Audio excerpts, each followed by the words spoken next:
Mo kí gbogbo wa pé ṣé dáadáa ni àtúbà yín, and I hope you can all hear me loud and clear. I know we still have a problem with our system.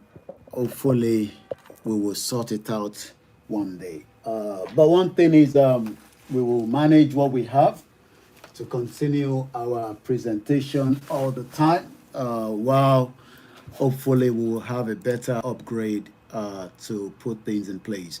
Mo kí gbogbo alẹ́ nǹkan sí pé a very good afternoon and welcome to the transmission.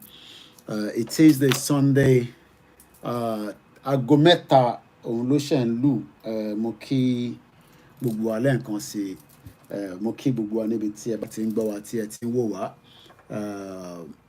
Let us welcome you all. What we might do, I'm still having a problem with this, so we might take this down.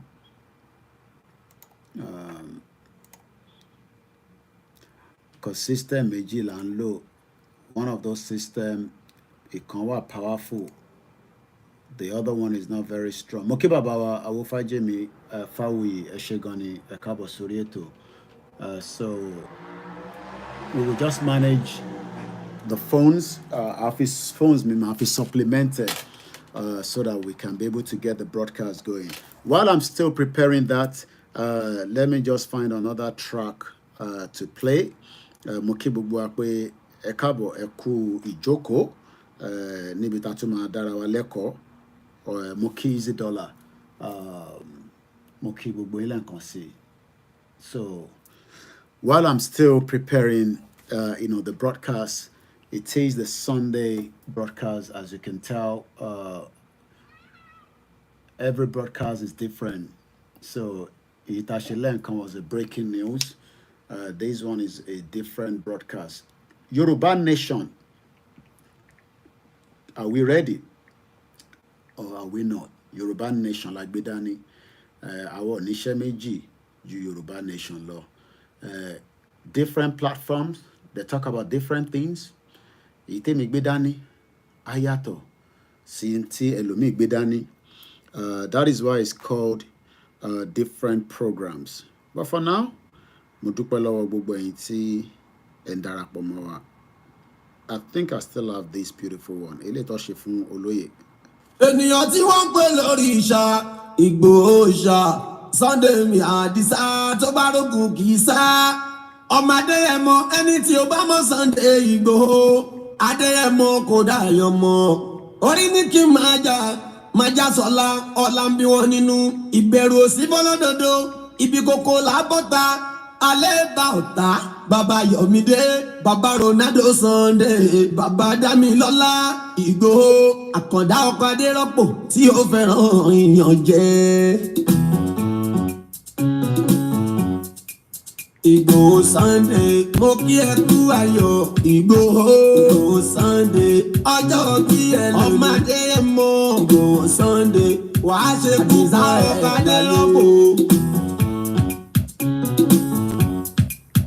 Ògìdánkọ́lá láyé lábẹ́ ẹkùn tagiri gbéra ẹ níjà. Ìgbòho mọ̀rẹ́ ọmọ alágbàdo ọdẹ. Ọmọ àtàpẹ́tẹ́ wọnú omi. Ọmọ gègèlè wodò sànyà. Ìsọyọdé mi láàrin dí.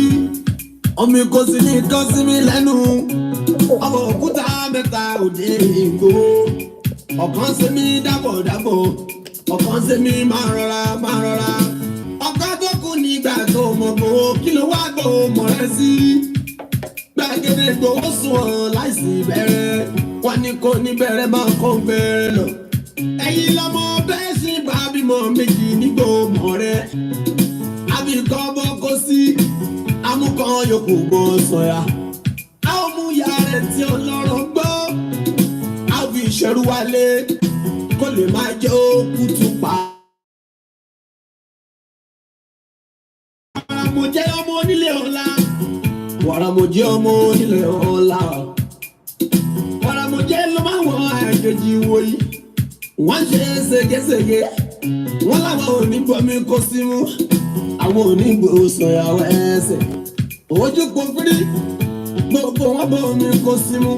wọ́n sì bó sọ̀yàwó ẹsẹ̀ Ìgbòho mọ̀ rẹ̀ ọmọ abẹ́rẹ́ mẹ́ta Ìgbòho ọkọ̀ jẹ́ ọkọ̀ tẹ̀ ọkọ̀ tó kù ní gbogbo aráyé fi ránṣọ ẹ̀rí ìyàn jẹ́ ní Ìgbòho fẹ́ Ìgbòho mọ̀ rẹ̀ ọkọ̀ kákọ́ ní mọ́ra adáadénújà mẹ́ka wọn dààmú Ìgbòho àfẹ̀yìn kí abúgbọ́jọ́ bí rẹ̀ ní tẹ́ntẹ́ ní Ìgbòho October rẹ̀ lọ́jọ́ tí màmá rẹ̀ wá sílé ayé ọmọ Adéyẹmọ ọlá bàbá ló mọ́mọ́ yan ẹ̀mí àbàtà ní mọ́tò wọ́n fi rántí bàbá rẹ̀ àtàtà ọmọ Adéyẹmọ ọlá karahun ní gbígbẹ́ mọ́jásọ́lá bá mi kí wọ́n ní mo dá kẹ́kẹ́ ilé ẹnìkan ò lè mọ̀ tán kó jálàjù lé bàbá ta ló fẹ́ mọ̀lẹ́ ẹni jẹ́ ní lọ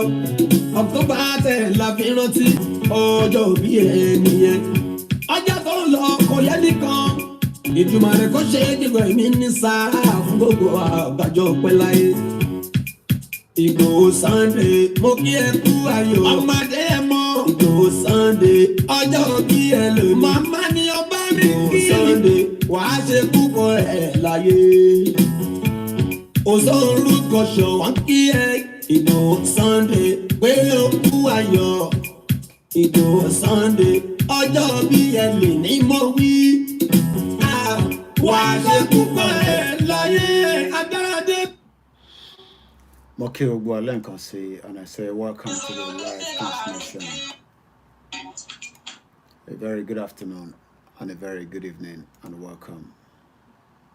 Bear with us. I'm trying to adjust some few things there. So, but when we are used to, I want to be sure that I'm still live on the Facebook. I guess I'm still live anyway, even though I can't see myself. That's the problem when I'm not using the full software. It's very difficult to work with. But we manage what we have, that's all I can say. Moki Wogwale and Konsekwe, happy Sunday and welcome to the transmission once again. As we say all the time, this platform is for Yòrùbá nation and nothing more than that. Our Onishemeji. Happy Sunday and welcome to the transmission. Moki Buboyin Wakakiri Bubu 13 Bawa 13 Wowa. Alright, the Twitter is not up. Okay, it's on. Alright. I hope we early Bomida da Intawa Lori software. Moke Intawa Lori MixLR. Alright, the audio is out there. Alright, so we're good to go.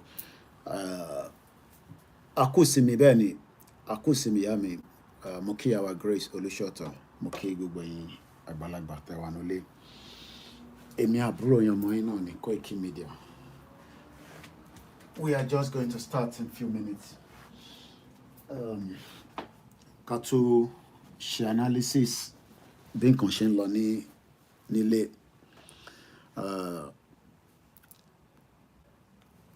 Are we ready for Yòrùbá nation or are we just not ready? I believe we are ready. But we still have so many people that are not ready. Mo ti rí feedback yín gbogbo ẹ̀yin tí ẹ gbọ́ last program ní ọjọ́ Friday. And we're going to kickstart again on that. It's going to be more interactive today. So that means, I'll take questions. But I need to set up all the platform before we go live. Some of my platform is not ready yet. Some of them are ready, some are not ready. You can also help us to, to tell somebody else about the program. So in case Tobawa where Elibawa Sofelo me now, I to deliver a message Oloye or second lo fine Fulani Tembeni Bubu 13 Pamonyawa. 1 week into my shell after 1 week, 18 Agbonigbayan. 1 week la fún yín kẹ́ fi vacate gbogbo bí tẹ́tí ń pààyàn olóyè akànsìn lára tán ó kù díẹ̀ ẹ̀rọ pa ń ṣeré ni àbí a ti sọ fáwọn gómìnà kó make sure pé wọ́n protect àwọn èèyàn wa ní gbogbo axis yẹn ìyẹn lolóyè ṣe ní kí n sọ fún wọn pé òun bẹ̀ wọ́n òun rọ̀ wọ́n kó kó security lọ sí gbogbo ibi tó ti ń pààyàn if not òun fúnra òun á kàn sí lára tán ẹ kúkú mẹ́rin tó jẹ́ so èmi ò ní láti ṣe máa sọ yẹn fẹ́ni kankan ẹni tó bá dẹ̀ mọ̀ bólóyè ṣe jẹ́ ẹ lọ bèèrè lọ́wọ́ Sẹ́ríkì Gàngàn á sọ fún yín bólóyè ṣe jẹ́ so Sẹ́ríkì Gàngàn ló lè ròyìn olóyè Ìgbòho Sẹ́ríkì Gàngàn òun ló lè ròyìn so èmi ò ní láti ròyìn fún yín tẹ́ bá ti rí Sẹ́ríkì Gàngàn ẹ bèèrè lọ́wọ́ ẹ̀ pé kí ló ṣẹlẹ̀ láàrin òun àti olóyè at least èmi wà nílé ní January 2021 so all right let's start and then ká ṣe presentation as usual ẹ ká lọ play anthem wa mo kí ẹ Michael Ìdòwú mo kí gbogbo èèyàn wa ṣé ti lọ sí church àbẹ́ ẹ̀ lọ sí church lénìí kí ló dé ẹ ṣáà ti lọ sí church ẹni tó bá ti lọ sí church kí ló dé tẹ́ lọ sí church ẹ lọ sásàlátù ẹ lọ gbàdúrà ká túbọ̀ gbàdúrà we need a lot of prayers but prayer without action fàbú ló wà níbẹ̀ so we need a lot of prayer but we need a lot of action so ẹ ká bẹ̀rẹ̀ báyìí. orílẹ̀-èdè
dáadáa ni àtúbára wa wẹ́dà tí òtútù ti ń dé kìíní ó tutù ó ṣe pé wẹ́dà inú ilé ti temperature yẹn ti ń drop I can feel ẹ̀yin náà tẹ́ bá wò láti ta ẹ rí pé ó tutù àtàn air condition òtútù akọ máa múyàn nínú ilé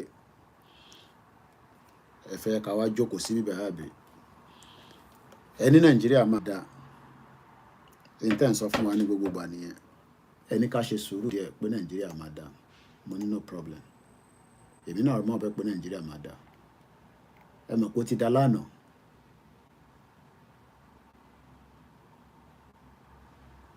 ẹ má dá àwọn ọmọ Ìgbò yẹn lóhùn tó bá ti sọ jágbajàgba máa gbọ́ orí ẹ̀ kúrò lórí broadcast ni bomb bastard ni wọ́n ìtọ́gbé dání ó yàtọ̀ sí táwa gbé dání we are running two different programs.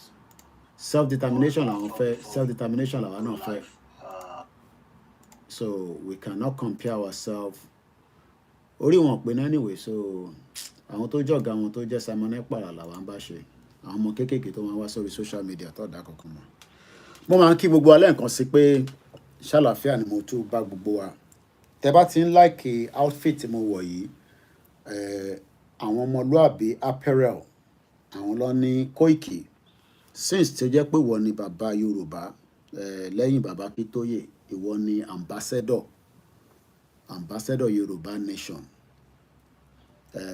ó dẹ̀ wà important pé outlook mi ó dáa káwọn èèyàn rí i pé Yorùbá ni eléyìí ló ń pè ní àṣà Yorùbá so tẹ́ bá lọ sórí website wọn ẹ rí ní ọ̀pọ̀lọpọ̀ níbẹ̀ tẹ́yìn náà lè tẹ̀lé rà ẹ̀yin tẹ́ wà l'Amẹ́ríkà ẹ̀yin tẹ́ wà ní different places So mo kí daddy wa, granddaddy wa, Dennis Dayo Omitogun, ẹ jẹ́ n kí àwọn èèyàn ká tó bẹ̀rẹ̀ ètò. Mr. BJ Diamond, mo kí Abiodun Lexis, Ṣẹ́gun Yovo, mo kí yín. Mr. Silver Badmus, mo kí yín sir. Mo kí ìyá mi Yeti Queen, mo kí gbogbo ẹ̀yin ìyá tẹ́ ń tọ́jú wa. Ẹlòmíì àkọ́ pé a ní Kóìkì, mo dẹ̀ ni mo fẹ́ fún ẹ ní nǹkan, mo ti pè ẹ́ títí mo wá rí ẹ, kí ló ṣẹlẹ̀? Wá ní ó yá send account number wá dẹ̀ fi owó síbẹ̀. Kódà wá tún máa ní ó kéré, wá ní owó kan kéré. Mo kí ẹ̀yin tẹ́ wà ní United Arab Emirates. Ṣé wọ́n ti ń rìn ní ìwé fún yín níbẹ̀? Torí Bọ́lá Tinubu parọ́ fún wa nígbà tó ń bọ̀ láti G20. Irọ́ Bọ́lá Tinubu ti pọ̀ jù. Ẹ jẹ́ ń tan 60-inch screen mi kí n lè máa rí, bẹ́ẹ̀ ni 60-inch kí n lè máa rí kọ́mẹ́ǹtì àwọn tó wà lórí YouTube. A wà lórí backup channel wa. Ẹ túbọ̀ bá wa ṣe kí ni, ẹ bá wa tẹ̀lé gbogbo channels wa tàti ń broadcast. Torí pé ẹ̀yin náà ni Koiki Media. Ẹ̀yin lẹ́ni kí n máa báṣẹ́ lọ pé kò séwu. Mo kí àwọn family mi. Mo kí ìyàwó mi dáadáa. Mo dẹ̀ kí àwọn ọmọ tí mo bí. Mo kí gbogbo àwọn òṣàjẹ̀bú òde. Mo kí gbogbo ẹ̀yin tẹ́ jáde ní ibi tẹ́ ti jáde lánàá, tẹ́ bá wa lọ ṣe ayẹyẹ pé olóyè tí ó ti rìnrìn àjò. Mo kí bàbá wa Kílà. Mo kí gbogbo platform. Mo kí Àjàgùn Òmeyọ̀, mo kí ẹ. Mo kí Yorùbá World Media. Mo kí bàbá Èkìtì, chairman Yorùbá Home Based Media. Mo kí Lady K. Mo kí Yèyé Dárákowé. Mo kí gbogbo ẹ̀yin àgbàlagbà. Bẹ́ẹ̀ ni mo kí ẹ̀yin ọmọdé. Ẹ̀gbọ́n mi Ṣítù Ọmọ́wùnmí, mo máa kí yín. Láńrè Anjọ́rìn, mo kí ẹ. Mo kí ẹ̀yin Yonkan. Tẹ́ bá ń gbọ́ mi dáadáa ní gbogbo platform, ẹ máa jẹ́ kí n mọ̀ pé ẹ̀ ń gbọ́ mi. Bàbá wa Déoyè Isaac, mo kí yín. Àlàáfíà ni mo wà. Mo ṣe ń kí àwọn èèyàn. Mo kí ẹ̀yin tẹ́ wà lórí, ẹ gbọ́ mi dáadáa kẹ́ lórí TikTok, kí ló dé? Wàhálà TikTok kì í fẹ́ pọ̀ jù jàre. Mo kí ẹ̀yin tẹ́ wà lórí TikTok. Mo kí bàbá wa Ọládélé Ọlámilékan. Mo kí gbogbo yín lẹ́ẹ̀kan sí bẹ́ẹ̀ ṣe ń wọlé. Bàbá mi Adéọ̀ṣun Àgbẹ̀lọ́ba, èmi àti wọ́n ṣe sọ̀rọ̀ just an hour ago. Àwọn èèyàn máa ń rò pé bí àwọn ò lè get me. Tẹ́ bá pè mí máa get me. I love people to reach out to me. Àwọn kan send email sí mi. Ẹni tó send email, wọ́n béèrè question. Mo fẹ́ kó jẹ́ lẹ́ni question and answer. Gbogbo tó bá yé yín, ẹ bi mí lórí ìrìn àjò yìí. Ǹtẹ́ bá ní understanding. I'm going to be just a little bit interactive. Ẹ ṣé gan ìgbọ́n mi Tony. Mo fẹ́ kẹ́ bá mi sọ̀rọ̀. Ẹ béèrè questions. Kódà mo fẹ́ questions tó difficult. You ask the question as regarding the visa in UAE. The visa is not going. Oh, what? Tí ṣe visa fún yín? Sure. But Tinubu sọ fún wa pé òun ti yanjú ẹ̀. Kí ló dé tí Tinubu ṣe ń ṣe báyìí náà? Kàn disgrace gbogbo àwọn ọmọ Yorùbá káàkiri. Kí ló dé tí Tinubu ń ṣe báyìí? Mo kí ẹ̀yin tẹ́ wà lórí Twitter. All right, let me do this way. Ẹ jẹ́ máa monitor comment bí báyìí. Okay.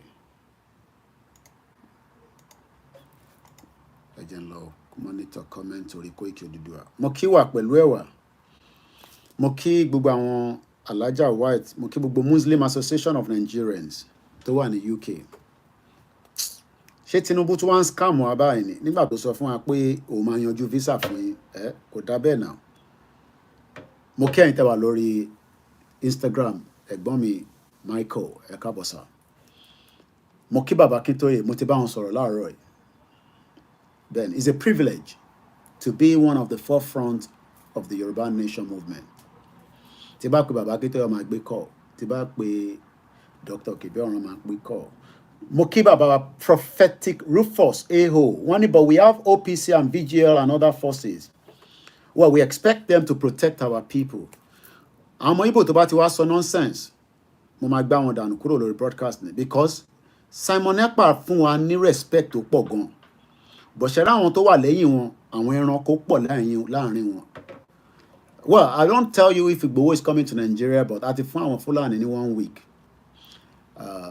My job is not to say to you Igboho is coming or is not. 1 week láti fún wọn.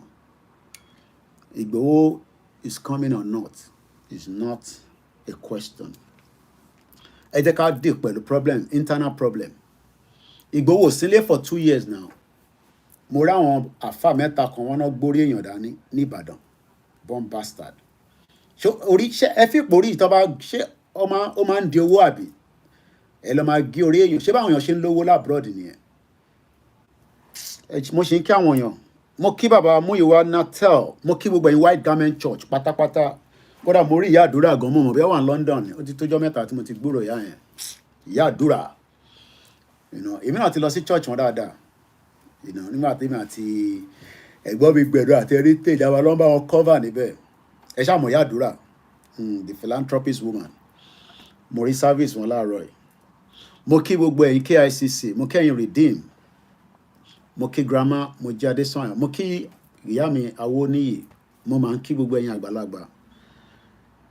Question and answer, ẹ bi mí ní ìbéèrè nínú comment section kí n dá yín lóhùn. Bàbá mi Abíọ́dún Monday, mo kí yín. Princess Adébímpé Awóníyì, mo kí yín mà.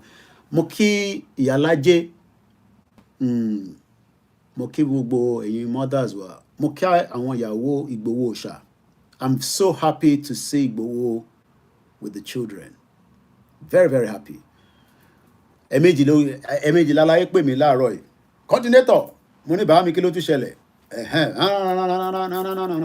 Mo know that, no problem. It's a privilege. Èmi nìkan kọ́ ni akọni ọkùnrin tó ń bẹ nílẹ̀ Yorùbá. I'm not the best, but mo ní èmi ni last man standing. You don't have to believe it, but ẹnu ẹ̀ lájọ wáyé. You don't have to agree with it. Mo kí user, kí ló dé tẹ́ ẹ̀ lórúkọ yín náà tẹ́ lo user, ẹ fẹ́ ká mọ orúkọ yín ni. Let's be proud Yorùbá people. Ẹ forúkọ yín síbẹ̀. Ọ̀túnba tẹ́ǹtẹ̀ mo kí DSS ò ní time tẹ́ àwọn èèyàn máa ń rò pé DSS ní time láti máa wá ka comment yín. Wọ́n ò ní time. DSS is another fraudulent agency. Another fraudulent agency. Àwa ló ń wá ṣẹ́rẹ́ ìtẹ́ wà nínú comment section. Wọ́n ní ìdẹ̀yìn. Àdúrà DSS ni pé kó mú mi báyìí. Pé yes, Koiki mo ti mú ẹ. Ariwo tó ń pa ìwà tí máa ń yégún ní UK. Then disturb gbogbo Nàìjíríà. Awikonko is no longer a member of Yoruba Nation campaigner. Ó ń ṣe tiẹ̀, there's nothing wrong in what he's doing. But he's not a campaigner. Ó ní ọmọ Yorùbá ni wọ́n, so content tó ń ṣe yàtọ̀ sí Yoruba Nation. Awikonko is not a member of Yoruba Nation, so I've answered that. Ẹ bi mí ní question, and the phone line is open as well. So ẹ jẹ́ kí n mú, because eléyìí wà charge dáadáa. Sẹ́ni tó bá ní ìbéèrè. I really thought you people have relent. I'm so happy you are back on the move. Bàbá mi Múyìwá Natalie, irọ́ ni o. We were never relented. Bí ẹ̀yin lẹ wo program wa mọ́, ẹ mọ̀ pé bí ẹ ti lọ sórí òkè, ẹ̀yin tẹ́ ń gbàdúrà, ẹ̀yin náà ń fi àdúrà jagun nísàlẹ̀. So àwa ò kúrò lórí Yorùbá Nation. So when people say that I really thought you people have relent, that means pé ẹ̀yin fúnra ara yín lẹ̀ sí. Bí àwọn blogging lẹ̀ máa lọ ń wò, ẹ dẹ̀ mọ̀ pé there's a lot happening in Nigeria. Ebi ń pa àwọn èèyàn mélòó ló máa fowó ra data, ló máa fi máa gbọ́ Yorùbá Nation. But lẹ́ẹ̀kọ̀ọ̀kan ẹ máa check wa out. Tẹ́ bá ń follow mi lórí Twitter, ẹ rí i pé àwa ò kúrò lórí Yorùbá Nation. It's a campaign. Ẹni tó bá ń campaign òun kúrò lójú kan. Ẹni tó bá ń campaign, you have to be consistent. Mo kí Easy Dollar. So mo kí bàbá wa Samson. So àwa ò kúrò lórí Yorùbá Nation o. Ẹ ṣe gan ni user 476. Ẹ change orúkọ yín náà. Kí ló dé tẹ́ ń lo user? Ẹ forúkọ yín sí náà. Let's be proud of who we are. Ìyá mi Fatima Mustapha, ẹ káàbọ̀ sórí ètò mà. Inshallah, àdúrà máa gbà. Bẹ́ẹ̀ ni Ọlọ́run ló ní ìrìn àjò, but Ọlọ́run ò ní sọ̀kalẹ̀. Èmi náà mo like, kò sẹ́ni tó like miracle náà. Mo kí ìyá mi Elizabeth Adesanya, mo kí ìyá tó bí mi lọ́mọ àti wọ́n ti sọ̀rọ̀ lẹ́ẹ̀kan. Èmi náà love miracle. Kò sí prophecy tí mo ti gbọ́ lẹ́yìn tá bẹ̀rẹ̀ Yorùbá Nation yìí. Oríṣiríṣi láti gbọ́, and I believe in it. But tẹ́ bá ní prophecy tí a ṣe action, irọ́ là ń pa. Ẹ béèrè, mo fẹ́ kẹ́ bi mí ní béèrè. Àbí kẹ́ pè wọlé. Question and answer. kí ni concern yín? Mr. Godwin Moses, mo kí àwọn Biafra, great job for àwọn kan ní kí ló dé tí mo ṣe lọ sí Finland. You know, I don't have to be in Finland. Mo kí Yami Fọláṣadé Òjó, ẹ ṣé, ẹ kú tọ́jú ọmọ yín, ẹ bá ń kí grandma náà, ẹ ṣé gan ni mo. Àwọn kan ní pé kí ló dé tí mo ṣe lọ sí Finland. I was not in Finland, but I picked up everything that was happening there. Èmi àti Simon dẹ̀ ń sọ̀rọ̀ dáadáa. I don't have to tell you what we talk about, so you know. Àwọn kan ní irọ́ ni Simon pa, even up to now. Ẹ mọ̀ pé àwọn kan náà believe in the Simon project. Ẹ mọ̀ pé àwọn náà ní fraction méjì. Wọ́n pè àwọn kan ní DOS. Àwọn yẹn ló máa ń wọ, tẹ́ bá lọ wo status wọn, àwọn ló máa ń lo image Nnamdi Kanu tó ní green background. They don't believe in Simon Ekpa. Oh, believe. Ẹ má kọ yìí, ẹ má fi Yorùbá béèrè question ọmọ ilé ìdáyín lóhùn. Yorùbá yẹn máa ti pọ̀jù fún mi o. Ara problem tó yìnbó dá sílẹ̀ nìyẹn. Ẹ fi English ẹ fi béèrè lọ́wọ́ mi máa dá yín lóhùn. But ẹ bá ti ń lo Yorùbá, mo ní lè dá yín lóhùn. Torí Yorùbá mi ò sound tó yẹn. It's one of the problems that they've done on our lives. Speak in English. Speak in English. Speak in English. Mo kí bàbá wa Joshua Moses, mo kí Comrade Ṣọlá kò gbọdọ̀ kú. Mo kí gbogbo groups kankan that are working round the clock.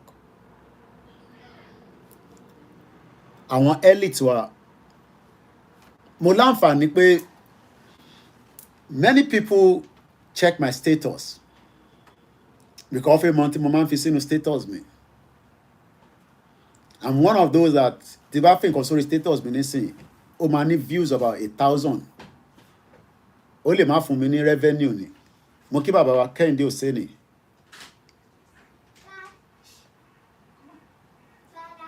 Mo kí bàbá wa Kẹ́hìndé Òsénì. Mo kí gbogbo alẹ́ nǹkan sí. Mo wá fi àwọn nǹkan kan sórí status mi.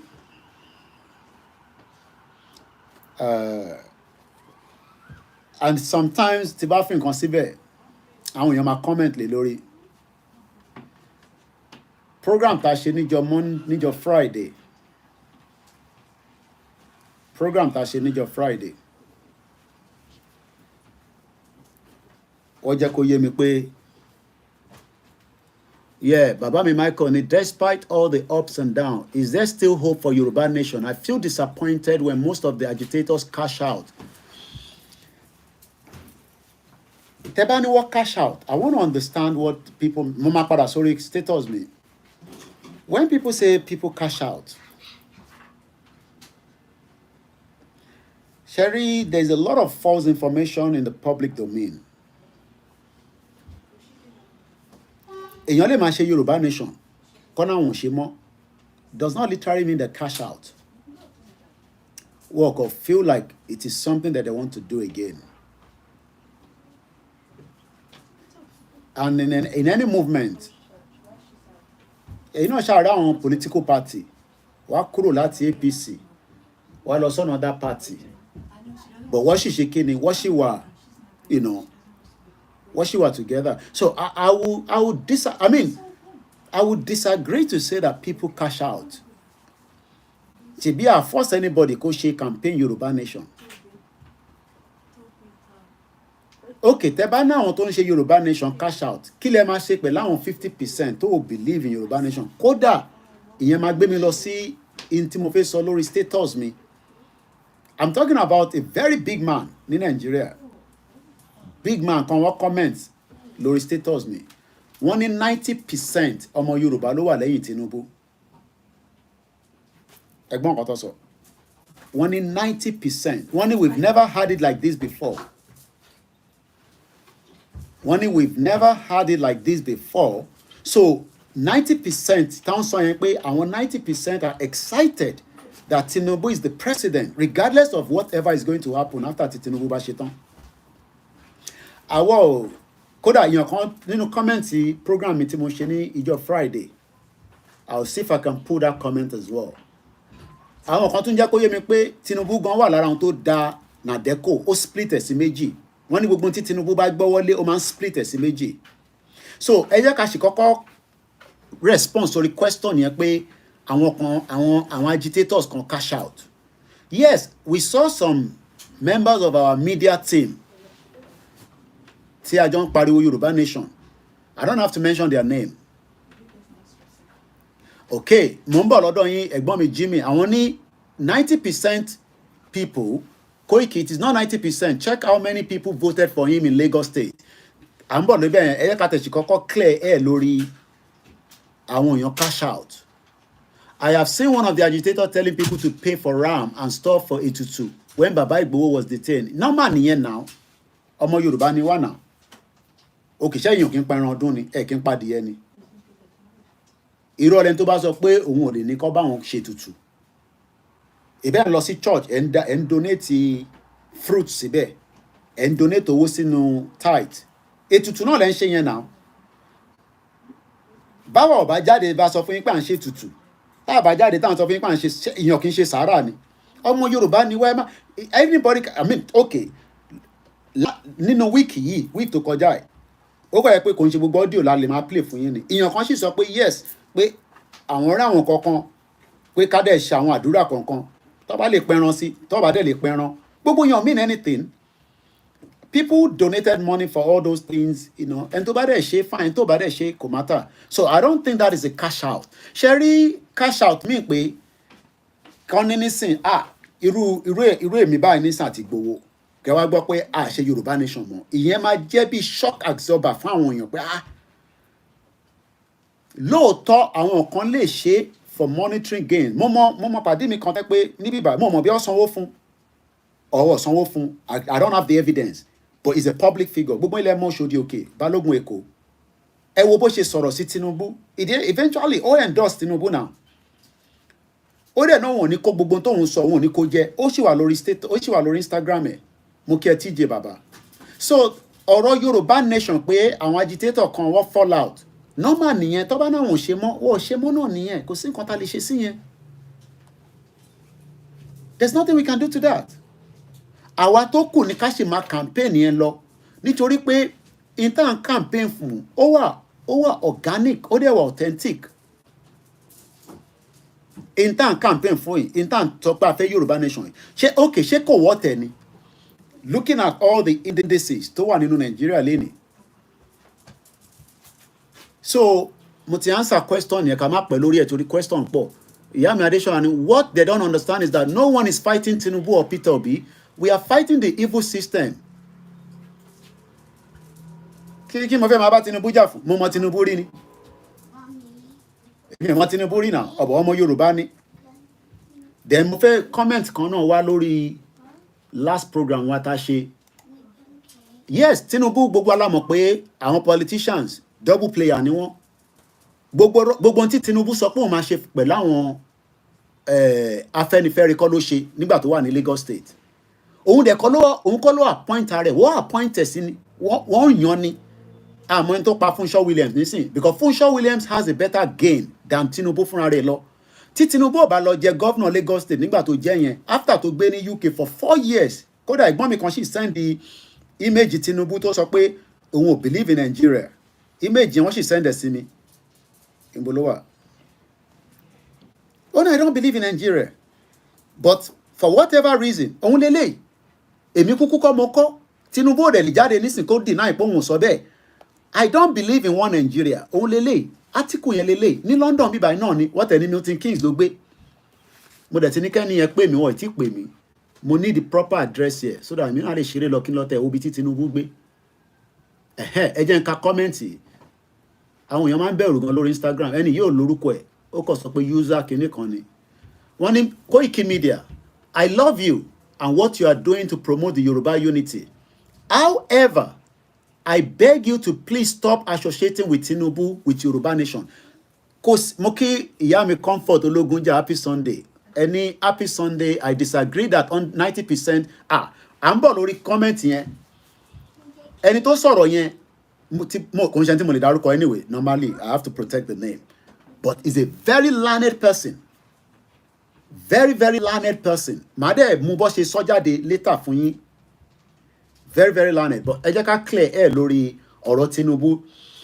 Ẹ má rò pé tá bá ń sọ̀rọ̀ Tinubu associated pẹ̀lú Yorùbá nation. Ìyẹn mo ṣe sọ pé lẹ́nìí kákọ̀ ṣe ìdánilẹ́kọ̀ọ́ Q&A, question and answer.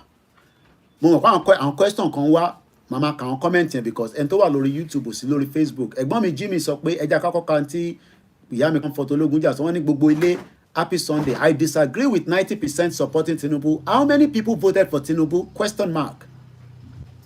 Then ẹ̀gbọ́n mi Jimmy sọ pé many Yoruba support which is understandable as a Yoruba. However, as a Yoruba man, he has been a disappointment. Yorubas are known to be organized and smart, and so far has been neither. So when they were smart, they were organized. Bóyá lè tidy bẹ̀yẹn. But ẹ jẹ́ ká comment tí program tá a ṣe níjọ́ Friday. In tí comment yìí wá, èmi dẹ̀ like comment because ẹni tó bá jẹ́ tó ti gbé ní Europe, tó bá like feedback, iṣẹ́ tó ń ṣe, ọlọ́mọ ẹ̀ kó dànù síbì kan. Gbogbo iná lẹ́yìn advice wa ìgbà tí mo bẹ̀rẹ̀ Koiki ò lè máa sọ̀rọ̀ báyìí you know, I'm sure we tone down and all that, you know, but lẹ́ẹ̀kọ̀ọ̀kan a ṣe máa bú gbogbo ra wa. Wọ́n ní Koiki, I love you and what you are doing to promote the Yoruba unity. However, wọ́n bẹ̀ mí, I beg you to please stop associating Tinubu with Yoruba nation. Now, mo ń bẹ̀rẹ̀ lọ gbogbo ọmọ Yorùbá pé ṣé láti jọ́ tẹ́ ti ń gbọ́ program mi lẹ́yìn ìgbà tí Tinubu wọlé àbí kó tó wọlé, ǹjẹ́ mo associate Yoruba nation pẹ̀lú Tinubu? Ẹ bá ń fi sínú comment section. Because àwọn kíní ìlàwà máa ń gbà tó ń pè ní feedback. Broda, gbogbo àwa tí a support Tinubu jù èyí tí ẹ̀ ń ṣe gbogbo mo ti ní kẹ́yẹ́ máa kọ Yorùbá yìí mi ò lè kà á púpọ̀. Ẹ jẹ́ n rọ́jú díẹ̀. Love Money sọ pé brother, gbogbo àwa tí a support Tinubu ju ẹ̀yin tẹ́ ń ṣe Yorùbá nation lọ. Okay, so brother wa kan lórí TikTok wọ́n ní àwọn táwọn support Tinubu àwọn pọ̀ ju àwa tá à ń ṣe Yorùbá nation lọ. Ìyẹn mo ṣe sọ pé 50-50, but àgbàlagbà tó jẹ́ very very high learned person kan Nàìjíríà nínú status mi wọ́n ní 90% ni, but àwọn èèyàn sọ pé kò lè tó 90% pé irọ́ nìyẹn. Wọ́n ní because 90% kan ló vote fún Tinubu, kódà Tinubu gan lose local government ẹ̀ àbí kí lẹ́ ń pè wọ́n náà lose polling unit ẹ̀. So mo agree pẹ̀lú yín ẹ̀gbọ́n mi lọ́mọ ni lóòótọ́ ẹ̀yin tẹ́ ń support Tinubu pọ̀, but ǹjẹ́ kí lẹ́ ń fẹ́ kí Tinubu ṣe fún yín? Ẹ jọ̀ọ́ bá ń fi sínú comment section. Tó bá jẹ́ pé ẹ lè wọlé kẹ́ wá bá mi sọ̀rọ̀ lórí TikTok, ẹ send request kí n kàn gbọ́hùn yín. Ẹ má worry, DSS ò wá rú ẹ̀yìn, èmi ló ń wá intervention ò ń ṣe crime. So question and answer ni àwọn ọba ẹ̀yin tí ẹ believe in Tinubu jà, but n tẹ́mi kàn fi mọ̀ lọ́wọ́ brother wa bó dẹ̀ jẹ́ pé ìyá wa náà ni because mo mọ̀ bí ọkùnrin àbọ̀bìnrin. n tí mo fẹ́ mọ̀ ni pé ǹjẹ́ àwọn tó ń support Tinubu yẹn kí nìkan tẹ́ fẹ́ gbà padà? Okay, ẹja sáré gbọ́ látọ̀dọ̀ brother wa yẹn kákọ̀ fi ní engagement. Wọ́n connect lọ́wọ́lọ́wọ́. Hello sir. Hello bàbá mi. Ẹ máa káàbọ̀ sórí ètò mi o. A máa jú ń ṣe o. Láṣẹ àwọn tó láyé tó lọ́run, inshallah. What God cannot do does not exist. Ṣé ká support Tinubu ojú pé wọ́n ní tó bá lé kú méjì òfò kọ́lọ́ máa lè ká pò. Àṣẹ Èdùmàrè. Ìgbà yẹn Yorùbá ṣe ọ̀rọ̀ àwa Yorùbá fẹ́ ṣe mistake kan, irin méjìlá kó sínú papọ̀. Irú orin wo nìyẹn? Ẹ bá ń ṣàlàyé ẹ̀sà. Lórí ìkàlẹ̀ kó sínú ni pé à ń jà pé a fẹ́ ṣe ààrẹ, àtúnjà pa fẹ́ gba Yorùbá nation. Okay. Ṣó bọ́ sí ìkàrí méjì gbà papọ̀. Wọ́n lè ní kan la máa kọ́kọ́ ṣe ká tó ṣe kan. Okay. Náà ó sìn àti ilé kan Ọlọ́run ti bá a ṣe. Yín sìn mo òpó jẹ́ kí Yorùbá ṣe wá dìde gbòkè. Báwo ni Yorùbá ṣe fẹ́ dá dúró? Okay. Àmọ̀dádúró yẹn ó wà lọ́wọ́ àwọn ọba wa. Àwọn ọba agbọ́nrẹ́ kan gbègbèsè ẹ̀ báyìí ń sìn. Lóòótọ́ jẹ́ pé èèyàn tiwa ló wà ń bẹ̀. Tó bá tẹ̀lé wá lè ṣe kóhun tó kúrò bẹ̀ wọ́n lá iṣẹ́ láti ti débì kan. Okay, so mo like ibi tí ẹ ti ń gbọ́rọ̀ yẹn bọ̀.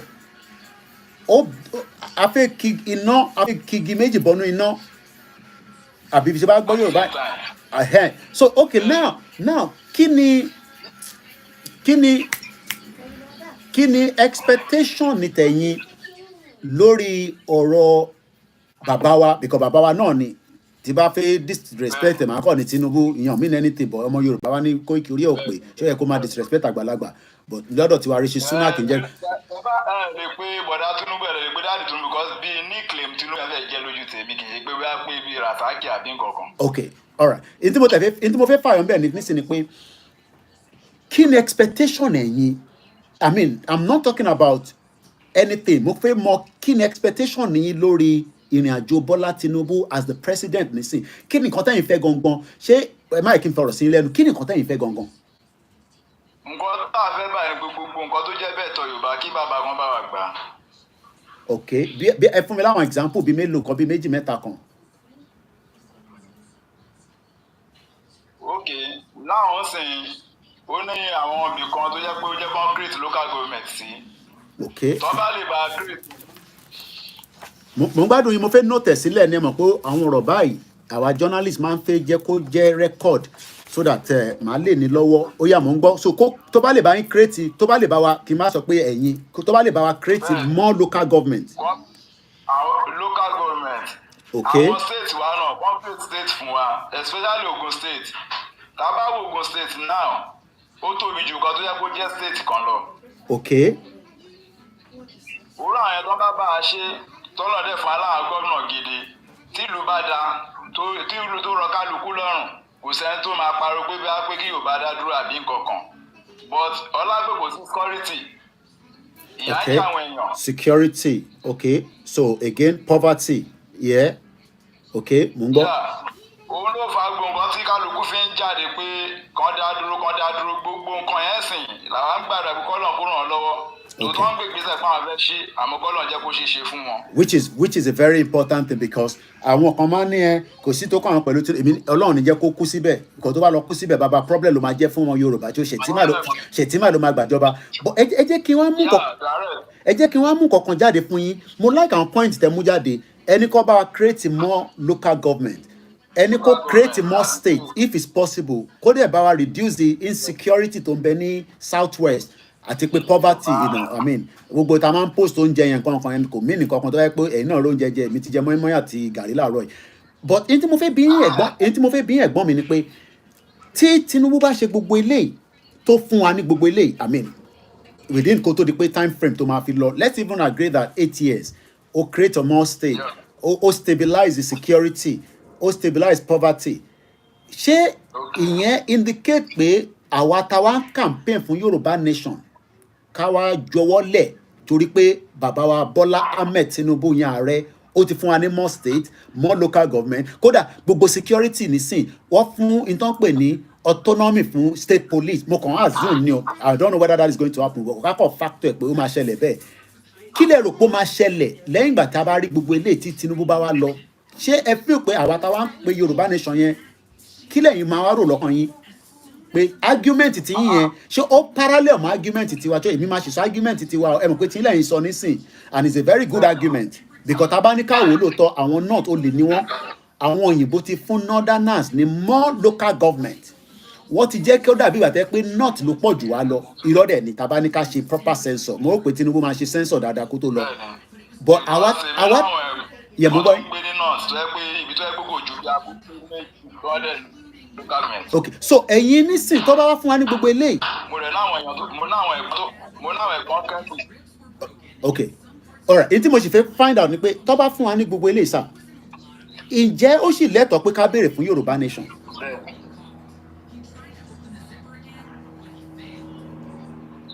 Tó bá fún wa ìyẹn ò ní pé ẹgbẹ́ bá gbọ́ sọ tẹ́lẹ̀. Mo ní náà mí gangan ló jẹ́ ká ṣègbè gbèsè àwọn ọba wa dẹ̀ ló jẹ́ kó ṣiṣẹ́ yẹn. Okay, so disagree pé even tí a bá gba gbogbo eléyìí lọ́wọ́ Bọ́lá Tinubu. Kò tá a sọ pé ẹ̀ ń lọ nílùú kan láwọn tó jẹ́ pé olórí kan lè ní ọwọ́ sí. Okay, alright, so I mean that definitely we want everybody to be participating. No, mo ń gbọ́ yín mo get nǹkan tẹ́ ẹ sọ. Ìyí tí mo fẹ́ mú jáde ń bẹ̀ ni pé even though pé tá a bá gba gbogbo eléyìí àdàbí wà tẹ́ pé àwọn ará Scotland tẹ́ pé wọ́n ń jẹ wọ́n mu wọ́n wọ ẹ mọ̀ pé Scotland ibẹ̀ ni Máyégún wà wọ́n gbádùn náà but wọ́n sì fẹ́ lọ so kò mí pé torí tá a bá gba gbogbo eléyìí náà kò mí pé ká má ti sọ pé àfẹ́ Yorùbá nation mọ́ àbí. Yan mi ká sọ pé àní lọ. Okay. Why not? Okay.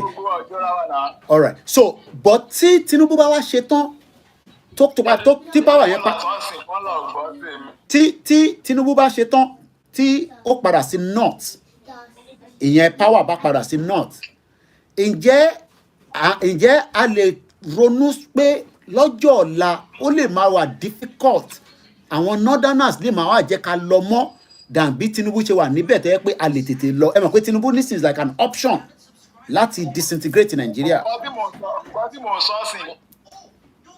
nǹkan tí mo sọ gan sí ni ẹ pé now àti kó igi méjì síná igi méjì la kọ́ kó síná tẹ́lẹ̀ but Ọlọ́run ti wá fún wa lẹ́ẹ̀kan bẹ̀.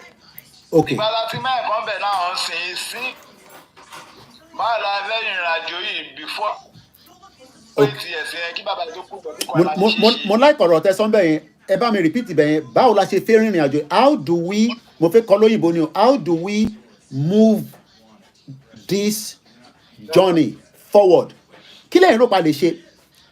Before 8 years. kí lẹ́yìn rò pa kí lẹ́yìn after tí Tinubu bá ti fún wa ní gbogbo eléyìí within the 4 years then another 4 years tó bá possible I don't know kí lẹ́yìn rò pa lè ṣe àwa the other section ẹ mọ̀ pé Tinubu ti wà in power àwa the other section tá à ń campaign lọ nísìn kí lẹ́yìn rò pa lè ṣe moving forward fún ìrìn àjò yìí. àwọn ọba gbọgbọ lẹni àwọn ọba gbogbo ọba tó wà nílẹ̀ Yorùbá lẹnìdí. So a gbọ́dọ̀ engage àwọn ọba engagement àbí bẹ́ẹ̀ kọ́. kò sí bẹ́ẹ̀ fẹ́ ṣe. Okay.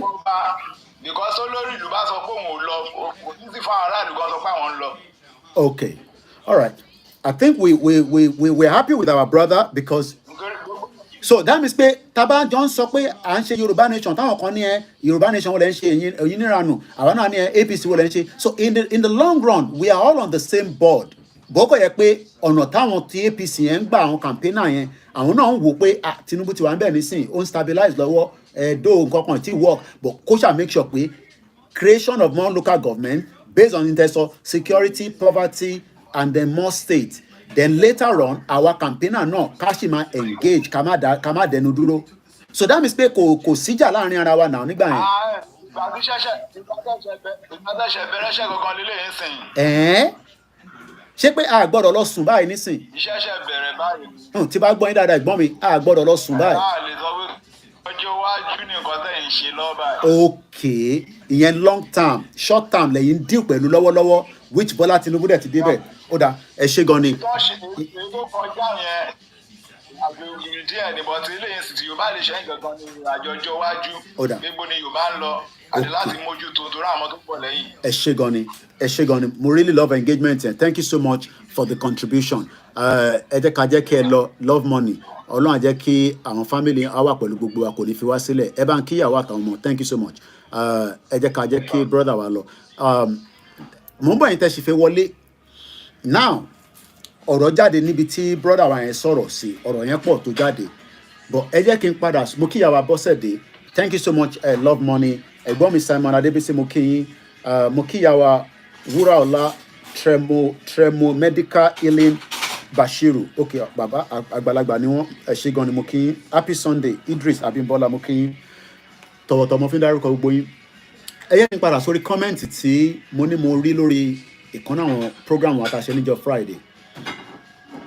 Tinubu is doing his own àwa ń ṣe tiwa okay I just DM you Ogi Bear okay ma check it later. Anyone, I beg you to please stop associating Tinubu with Yoruba nation because he did not want to hear anything called Yoruba nation. Ìyẹn pé Baba Bola Tinubu kò fi gbọ́n kankan tó ń pè ní Yoruba nation. Wọ́n lọ further wọ́n ní you mention his achievement in Nadeco. Bí èmi ò mọ̀ wọ́n ní mò ń sọ pé mo mention achievement Tinubu ní Nadeco. Wọ́n ní you are wrong because Tinubu was doing two-face while in Nadeco. Now ìbéèrè tí mo fẹ́ bi gbogbo ọmọ Yorùbá nísìn ni pé do you think that Bola Tinubu is doing two-face pẹ̀lú àwọn Yorùbá nísìn? Ṣé Bola Tinubu ǹjẹ́ ń ṣe ojú méjì pẹ̀lú wa lọ́wọ́lọ́wọ́?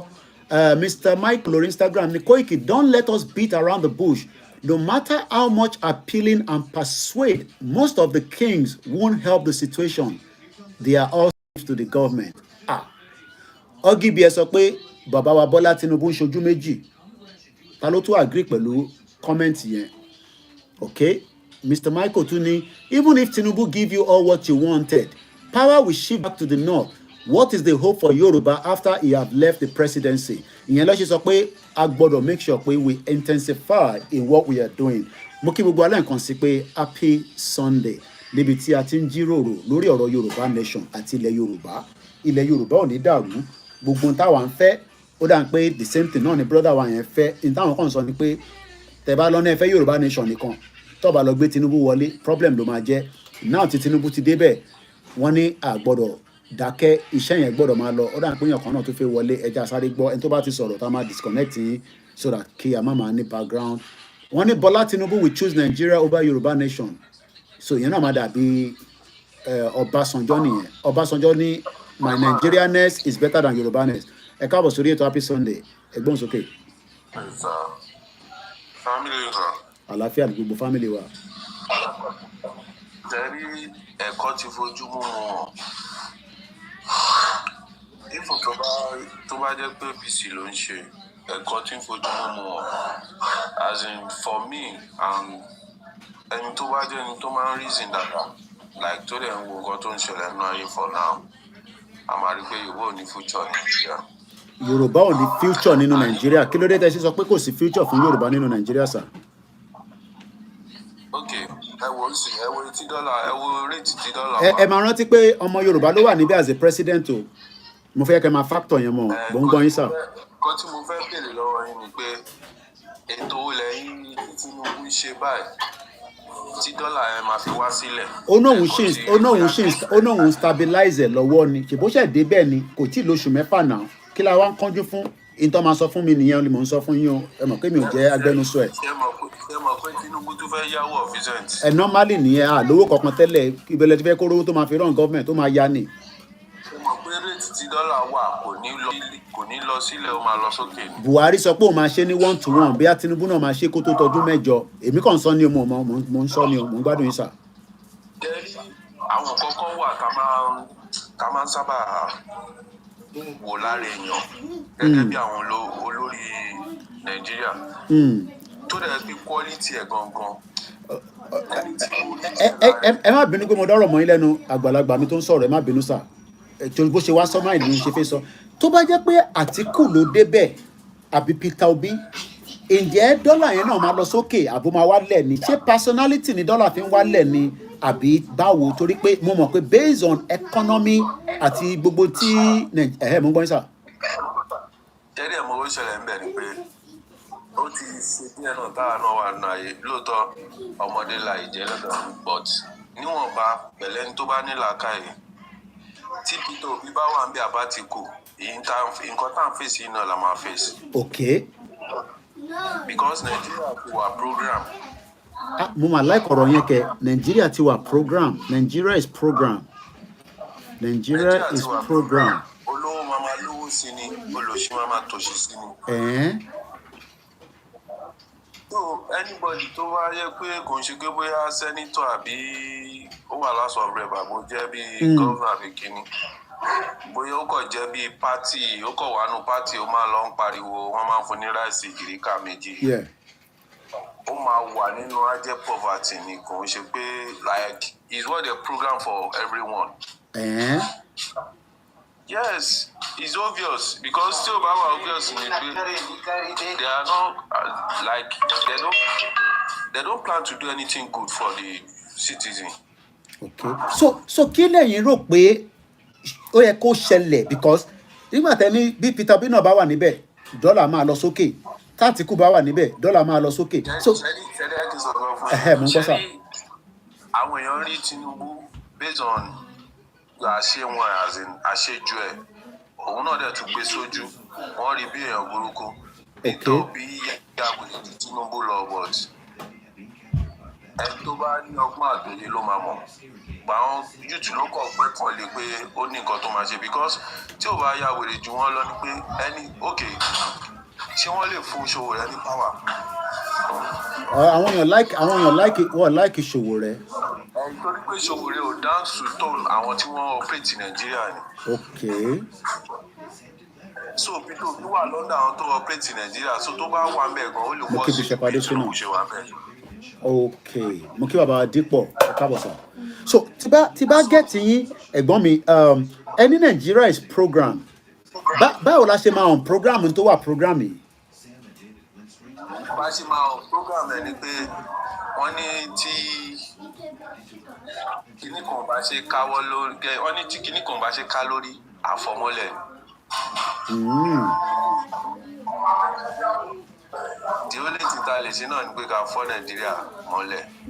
Okay, tá bá máa fọ́ mọ́lẹ̀ kí làwọn ìgbésẹ̀ wo la gbọ́dọ̀ gbé ẹ mọ̀ pé the last call la sọ pé Mr. Koiki a disagree pẹ̀lú yín àwa náà agree pẹ̀lú yín but a fẹ́ nǹkan kan báyìí lọ́wọ́ Tinubu náà àmọ́ tẹ́yìn bá fẹ́ move forward ẹ gbọ́dọ̀ engage àwọn ọba ẹ dẹ̀ gbọ́dọ̀ ṣe àwọn kankan kí lẹ́yìn rò pa gbọ́dọ̀ ṣe láti lè fọ́ kinní mọ́ because kinní tó wà program yìí ó ń affect gbogbo wa bó ṣe ń affect ẹni tẹ́ wà nílé ó ń affect àwa táwa náà bí yàn kan bá fún mi 50,000 nísìn tí bá send ẹ̀ sí yín nísìn kò tiẹ̀ tí ra rice débi pé ó fẹ́ rẹ òróró tó fẹ́ rẹ epo kò ń ṣe pé bí wàá náà kò wà expensive o but ẹ̀yin tẹ́ wà nílé it seems that the pressure is cooking in tó dẹ̀ wà program yìí kí la máa ṣe tó máa wà the program òun mo fẹ́ kẹ́ ṣàlàyé fún wa èmi náà fẹ́ kọ́gbọ́n lọ́wọ́ ẹ̀yin mọ̀ pé èyí jẹ́ bí Q&A ẹ má bínú fún all the background noise at the background mo kí bàbá Dípọ̀ mo kí bàbá mi Waris Jinadu mo kí mo ń gbádùn yẹn ẹ̀gbọ́n mi lọ mo fẹ́ kẹ́ pé méjì nínú comment section Instagram TikTok ni tẹ́yìn bá sọ̀rọ̀ tán màá gbé lómi wọlé mo sì ń gbádùn nǹkan tẹ́ ń sọ lọ ẹnówà program mo wá ní ẹ là wá lóye báwo la ṣe máa hàn program ẹ̀ tí kò dẹ̀ ní dìjà tí kò ní di wàhálà tí kò ní di sùúrùtù.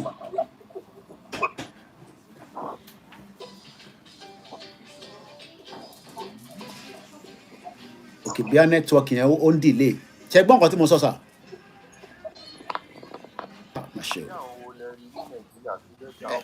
ẹ bá agbẹnu sí máìkì yẹn dáadáa bí earpiece lẹ́ ń lọ èyí tẹ́ wà nílé ẹ máa ń like earpiece yẹn gan ìgbà mi kò dẹ̀ ń da káwa máa ń lò ó. mo ní báwo la ṣe pé on program Nàìjíríà. nǹkan tí mò ń sọ ni pé nínú àwọn tí wọ́n jẹ́ gbòǹgbò tó ń darí Nàìjíríà talẹ̀ rí tó against Tinubu tẹ́lómi bá kọ́ wà on orogún òwò bóyá PDP ni ó lè sọ one or two things ọkùnrin ṣe pé bóyá ó dénú ẹ̀ táwọn APC bá ti pè sẹ́yìn tó ti ọ̀gbẹ́ni wá ìwọ náà gba nǹkan ó ti dákẹ́. Okay. Because no matter àwọn tó wà ní top ní PDP ọ̀pọ̀ pé OPC ló ń rúlù Nàìjíríà yìí wọ́n níbi tí àwọn náà ti ń jẹ tiwọn o àwọn tí wọ́n máa ń ṣe meeting. ẹ ṣe gan Mr. Smart fún roasting fún wọn sà. àwọn ẹni wọ́n sọ sínú òkùnkùn. Okay. So wọ́n ní bó ṣe ń gba contract lọ́wọ́ àwọn. But you know, I mean, okay, mo get àárín yẹn but ẹ mọ̀ pé ìjà tẹ̀lé opposition lọ́wọ́lọ́wọ́ nísìn ẹ mọ̀ pé opposition ló yẹ kó máa checkmate government. I'm not sure whether PDP is an opposition anyway but tí fún mi nìkan tí mo fẹ́ gbọ́ gangan program yẹn bá ṣe fẹ́ di program ẹ̀ ìyẹn lèmi sì fẹ́ mọ ọ̀nà tá a fẹ́ gbà because ó lè jẹ́ tẹ́ ń sọ nísìn ló máa ṣe ìwúlò fáwa náà mo lè lọ gbé fún bàbá Professor Banji Akintoye ìmọ̀ àti wọ́n ti sọ̀rọ̀ láàárọ̀ ìmọ̀ láǹfààní àti bá bàbá yẹn sọ̀rọ̀ mo lè ní alàgbà kan bá mi sọ̀rọ̀ lórí TikTok wọ́n dẹ̀ sọ àwọn kankan irú ìtọ́ ọlọ́ọ̀bá dé nísìn ẹ mọ̀ pé bàbá wa olóyè Ìgbòho ti ní ká má bọ́ àwọn ọba mọ́ wọ́n ní ká fà àwọn ọba sílẹ̀ ẹni tó bá sì ń bú ọba kódà ẹ lè pè lórí program wa nísìn kẹ́ bú ọba èmi ò ní allow because n tó lè bá sọ a gbọ́dọ̀ follow ẹ̀ kí la lè ṣe láti on program ẹ̀ á ti mọ̀ pé PDP àti APC ọmọ ìyá kan náà ni gbogbo wọn but kí làwa lè ṣe àwa aráàlú báyìí kájọ ń bára wa sọ̀rọ̀ báyìí torí Sàràkí ò rí mi bá sọ̀rọ̀ èyí náà rí bá sọ̀rọ̀ àfáwà tá a bá fẹ́ tẹ̀lé wọn lẹ́yìn tá a dẹ̀ máa ṣe bọ́ìbọ̀ì fún wọn àwọ̀ rẹ̀ fẹ́ ṣe bọ́ìbọ̀ì fún wọn ẹgbọ́n sókè mò ń gbádùn yín ká lè gbẹ́ lómi wọlé. ṣẹ́rí ẹ̀ kì í sọ nǹkan fún yín.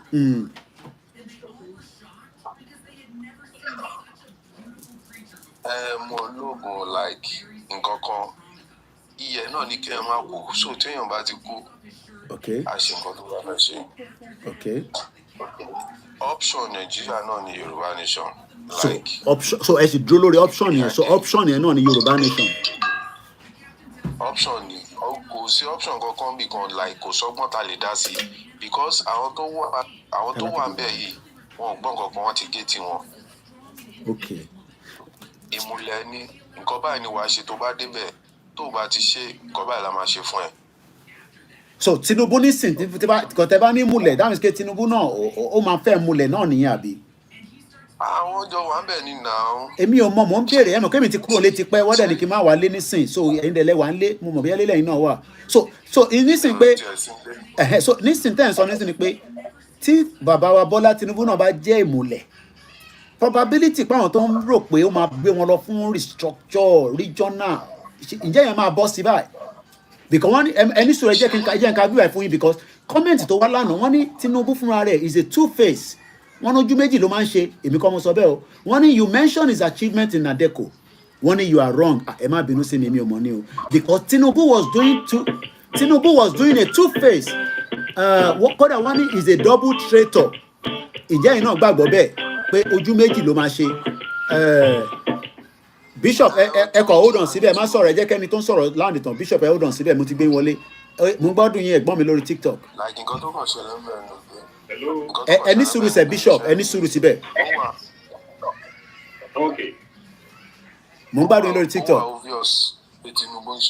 wà obvious pé Tinubu ń ṣojú méjì tó wà pé Yorùbá máa ń pòwe kan pé tí ọmọ ní bá pèlè yẹ kò ṣàṣọdá tó wá pé lóòótọ́ ni Tinubu tẹ̀lé Awólọ́wọ̀ pẹ̀lú ọkàn Awólọ́wọ̀ fi ń ṣe ilẹ̀ Yorùbá kò yẹ kí Yorùbá wà nù wàhálà tàwa. ẹni sùúrù bí a ká sì ṣe sùúrù because bí a ṣe wọlé ó ṣì ń balance lọ́wọ́ ni a máa padà sọ́dọ̀ yẹn máì tí lọ ìgbọ́n mi ẹja sáré gbé kọ́là tó wà lórí line Bishop ẹgbọ́n sókè mò ń kẹ́yìn àgbàlagbà ẹ̀yin ọ̀jọ̀gbọ́n là ń bá sọ̀rọ̀ lénìí eléyìí ń sọ̀rọ̀ à ń tutọ́ síra wa ẹ rí pé mo ra calm down mo fẹ́ gbọ́ nǹkan tẹ́yìn fẹ́ sọ kémi náà kájọ jù síbí kájọ jù sọ̀rùn ẹ bá mi mute ọ̀dọ̀ yín ẹ̀gbọ́n mi Diamond ká fi gba kọ́là tó wà lórí line ẹ ló kọ́là ẹ̀gbọ́n sókè.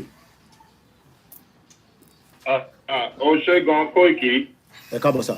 Thank you very much. You're welcome. Yeah. Now, tí ó dá pé òye ò tí ì yé ọ̀pọ̀lọpọ̀ àwọn ọmọ Yorùbá àtàwọn tó pariwo pé àwọn fẹ́ Yorùbá nation òye Yorùbá nation tá a fẹ́ gbàgbọ́ pé òye wọn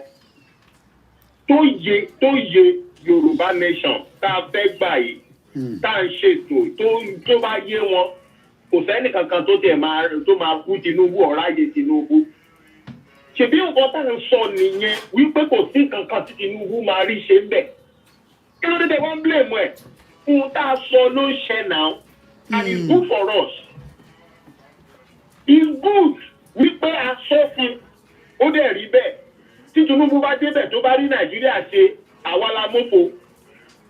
Yorùbá nation ló mọ́fo nìyẹn. And the struggle will go down because there is no need for leaving Nigeria because Nigeria is now becoming okay. But a ti sọ fún tẹ́lẹ̀ yìí pé ó ti dàrú má lọ. Ó dẹ̀ náà òun fẹ́ lọ test. He is the last joker. He just want to go and test his ability. And he has finally gone and tested. Now ó wà ń bẹ̀ ó mess up òun gbọ́ mọ̀ pé òun mess up. Ṣé nǹkan táwa ń sọ ń sè ṣó tà àbí kò tà? Àwọn ọmọ Nàìjíríà káà sọ fún pé ẹ má dìbò tí wọ́n dìbò ṣé àjàre àbí àjàre. Okay, So there is no need for anybody trying to abuse Tinubu ẹni sùúrù Bishop. Leave Tinubu alone, ó máa ṣe period àádẹ́ kúrò then Yorùbá nation nǹkan ìbéèrè tó ń béèrè gbọ̀ngbọ̀ngbọ̀n wọn tí answer ẹ̀. The question you are asking me, what should we be doing? To resolve all these things, kò sí nǹkan kan tí anybody lè ṣe ju wípé Yorùbá nation is the strategy and that Yorùbá nation strategy òun ni wípé nísìnyí gbogbo ẹ̀yin bóyá ẹgbẹ́ lẹ wà ní o bóyá individual ní o bóyá o fẹ́ form new ẹgbẹ́ ni ẹ máa lọ duplicate parastatal of government ilẹ̀ ẹ máa lọ ṣiṣẹ́ everything is not campaign or protest. Àwọn ológun àwọn ẹran fèsì yẹn ẹ máa lọ ṣiṣẹ́ go and duplicate parastatal of government in the name of one group or the other. Iṣẹ́ tí ẹ̀yin fẹ́ gbé dání nìyẹn and be effective at it. Ṣèbáwá kan la ṣe owó yìí. Ìyẹn ti kúrò bẹ́ẹ̀ nìyẹn. Àwọn passport wà bẹ́ẹ̀ àwọn olófẹ́ ṣe yẹn. Okay, what about the embassy? A gbọ́ pé àwọn kan wà lórí ìyẹn Yorùbá office. All right. Iṣẹ́ pọ̀ lọ tabua iṣẹ́ pọ̀ lọ tabua gbogbo ẹgbẹ́ yẹn àbí ẹ̀yin tẹ́ ń pariwo pé Yorùbá ẹ lọ come together ẹ pera yín jọ ẹ look into the parastatal of government ẹ wọ́n ń wù tẹ́yìn ní interest láti ṣe ẹ kẹ́kẹ́gbẹ́ yín dì yẹn mú ẹ máa ṣiṣẹ́ lórí ẹ̀ kó dẹ̀ wà effective ẹ̀dẹ̀ jẹ́ tí bàbá Akíntóyè mọ̀ pé iṣẹ́ táwa gbé dání rèé o so it will be established ẹ̀dẹ̀ máa rán ọ̀nẹ̀ ẹ máa rán ọ̀nẹ̀. As a shadow, as bígbà tá a bá sọ pé a shadow government.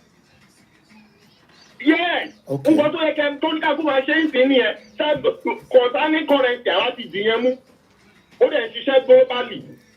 Okay. So tẹ́bára àwọn ọmọ Igbo look at the 3-day conference tí wọ́n ṣe look at how I mean ó yà mí lẹ́nu tó sọ pé àwọn ọmọ Igbo kan wọ́n ṣe ATM machine outside Nigeria inú Nigeria dẹ̀ náà wọ́n ṣe ATM machine wọ́n gbé lọ outside Nigeria tó yẹ pé àwọn ọmọ Igbo ń lò fi ń withdraw owó ní onílùú wọn nígbà tí wà á bí báyìí wọ́n withdraw. àwa náà ní Yorùbá ti ṣe oríṣiríṣi iṣẹ́ very soon àwọn èèyàn by next week now àwọn èèyàn wọ́n máa rí nǹkan tó at least we have a program too our own conference too.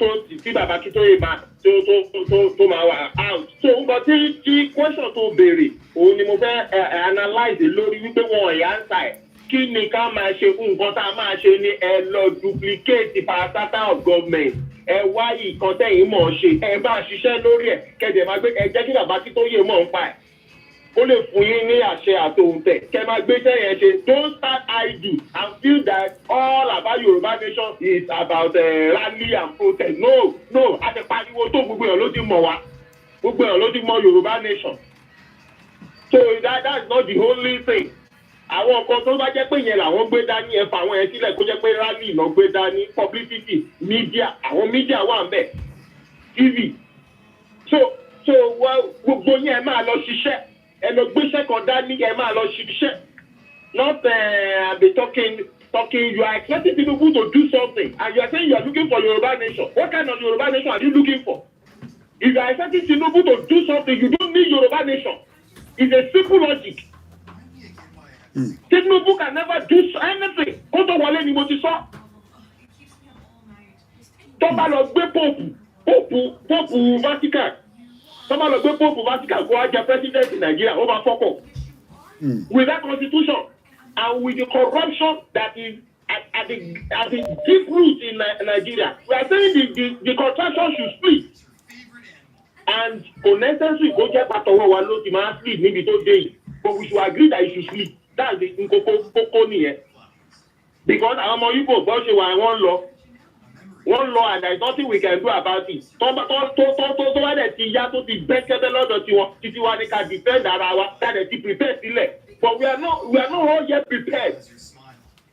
ṣé nígbà tá a bá gba ìlú aláyẹsẹ̀ máa wá passport international passport ni a lè lo passport Nàìjíríà mọ́ tá a bá gba Yorùbá nation lé ní àwọn tó bá fẹ́ wá wálé kọ́ kí wọ́n máa lò wálé.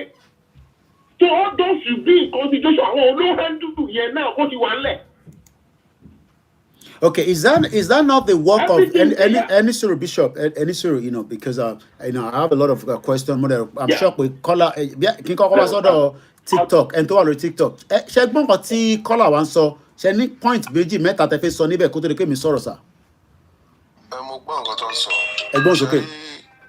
Based on nǹkan tí mo kọ̀ rí tó ń sọ tó dá lé lórí ojú pé pẹ̀lú nǹkan tó jìnlẹ̀ for now kò yẹ kẹ́nìkan ní as in ọkàn méjì we have to focus on what we want to do like to them our successful fún wa to ma change life everyone like Yorùbá nation kò yẹ anybody need two mindset based on tábàdẹ̀ tí nínú two mindset gbogbo nǹkan tó ń sọ yẹn ló máa ṣe like ó máa yẹ everybody focus on ẹ̀yin ti ṣòwò ó yá ẹ ká wa mọ̀ báyìí máa ṣe passport ẹ ká mọ̀ báyìí máa ṣe everything because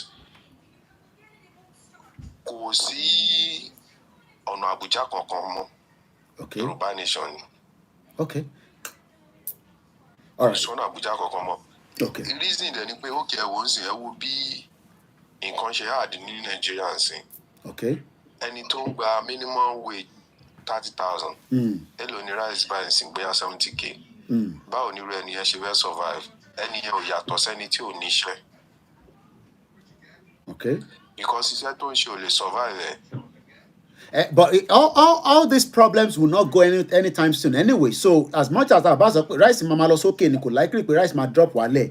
But so how do we engage those kind of people? What wants to? Okay. So àwọn kan tí gbàgbọ́ yẹ dáadáa. Àwọn èèyàn tí wọ́n lóye tí wọ́n rò pé bóyá ẹlòmíì ò rí Tinubu rí kò dẹ̀ gba 20 naira lọ́wọ́ Tinubu rí, but wọ́n kàn ní mindset based on mindset táwọn òbí tí wọ́n fi sí wa nú pé ọmọ wa ni ẹ̀jẹ̀ ò ṣe. Okay. Àkùdẹ́ ń ṣe pé bóyá ẹni ọmọ wa yẹn ń ṣe nǹkan kan fáwọn náà ń gbà yẹn, but based on pé ó jẹ́ Yorùbá wọ́n wò pé kó ṣe even kò bá máa ṣe wrong. All right. Okay. Mo ń bọ̀ lọ́dọ̀ yín padà. Bishop, mo fẹ́ padà sórí ẹni tí ó send this was a comment from the program that I sent on Friday. 2 questions mo máa bi yín, mo fẹ́ kẹ́ bá mi answer briefly kó tó di pé ẹ tún lè pè wọlé anytime again ká tún lè fún ẹlòmíì láyè. Ẹni sọ pé I love what you're doing, but it seems that you are promoting what you are doing to promote unity àti kábẹ̀ yẹn. But when it comes to associate Tinubu àti Yorùbá nation, ǹjẹ́ associate Tinubu àti Yorùbá nation yẹn àkọ́kọ́? Ẹlẹ́nkejì, wọ́n ní Tinubu fúnra rẹ̀ gan was a two-faced. While in Adeco, wọ́n ń flirt pẹ̀lú Abacha, seeking for appointment as a commissioner under him. But Abacha discovered that he was a double-faced traitor. So he wanted to kill him. That was why Tinubu ran away. Ló ṣe wá gbé ní UK for 4 years. Message kan dẹ̀ jáde nígbà yẹn pé Tinubu kan pé òun kàn believe in one Nigeria. So the question is, are we associating Tinubu government pẹ̀lú ọ̀rọ̀ Yorùbá nation? Because there's been a lot of people tó ti sọ pé Bàbá Akíntóyè wọ́n ṣiṣẹ́ fún Tinubu. Kódà mo sì gbọ́ táwọn the other media tó sì ń sọ Bàbá Akíntóyè ó dà pé Wálé Àlítẹ̀ ló ń sọ yẹn anyway, because they always want to pin wọ́n nítorí pé wọ́n ní Bàbá Akíntóyè ní kó dìbò ní Lagos State kí wọ́n má bàa gba Lagos wọn lọ́wọ́. Wọ́n dẹ̀ tún ní pé torí Bàbá Akíntóyè kí Tinubu as the president. Èmi mọ̀ bóyá èèyàn tún wrong pé as a president èèyàn gbọ́dọ̀ kí àbí kó má kí torí à ń ṣe tara tí wọ́n ń ṣe Yorùbá nation nísìn. Are we associating with Tinubu?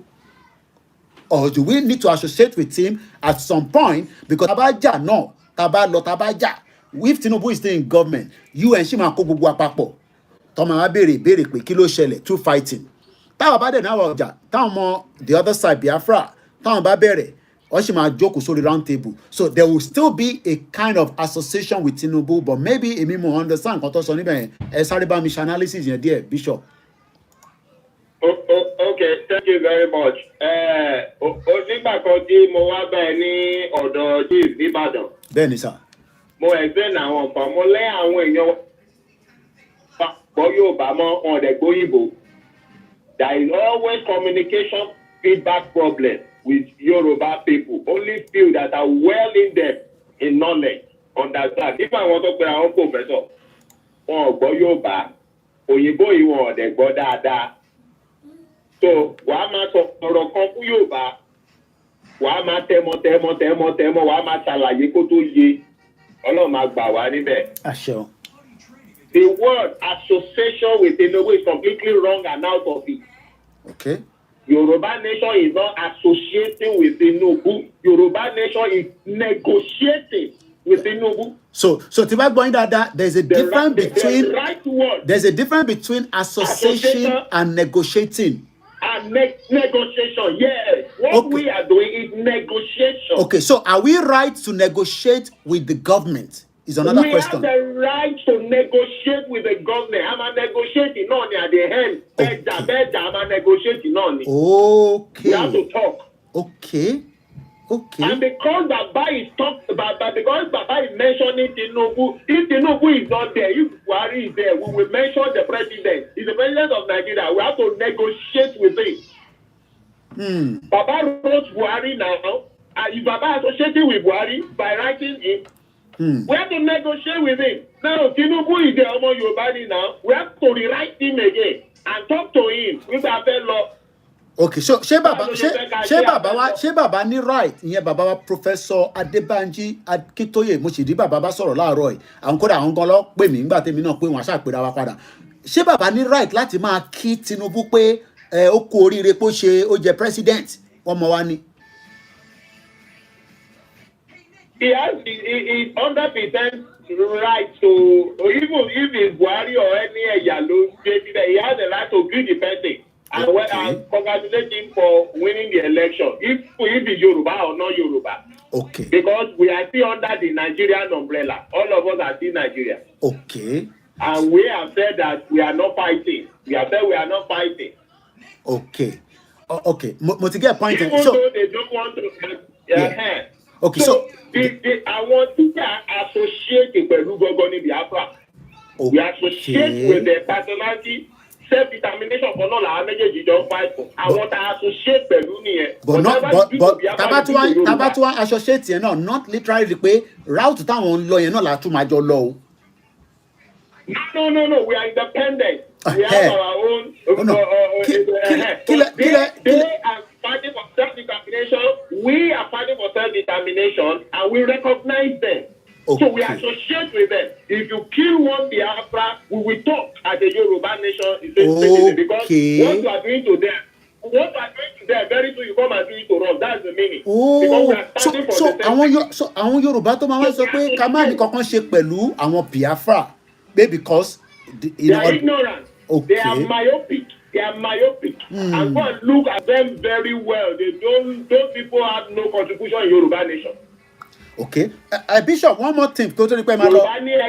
Yorùbá ló sọ wípé ẹgbẹ́ lẹyẹ ń wọ́tọ̀. Okay. Kí ló lè tàṣe lọ join UNPO? Ṣé báwọn ẹgbẹ́ tó fẹ́ fi ìlú lẹ́ẹ̀mí yẹn? Ṣé báwọn ẹgbẹ́ tó fẹ́ fi ìlú kan lẹ́ẹ̀mí yẹn tó fẹ́ dá wà? So we join them to be part of them. We associate with them. Okay. The more we are many, it's good for us. So because we are two in Nigeria, it's good for us. Tomorrow when we become three, we associate, we become many. So it's good for us. We associate. We associate with them, so we become many. Okay, so recognize them. Nigeria no recognize the one yet. I want recognize our. Okay. So we can be legitimate. So recognizing that Biafra náà fẹ́ lọ yẹn kò mí pé ọ̀nà tó fẹ́ tọ̀ la fẹ́ lọ, but a kò associate based on the fact that they are fighting for the same thing that I'm fighting for. For self-determination. Yes, that's association. Yes. Okay, one last question. This question came through our website. You can always send a question, an individual question and answer. So in case you don't know, it's a Q&A, and we want you to send your question as well.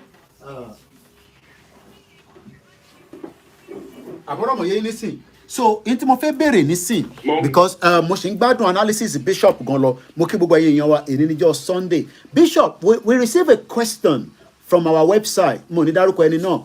Ó ní, why is it that the United Nations did not want we Yorubas to have a referendum vote to cease out of Nigeria?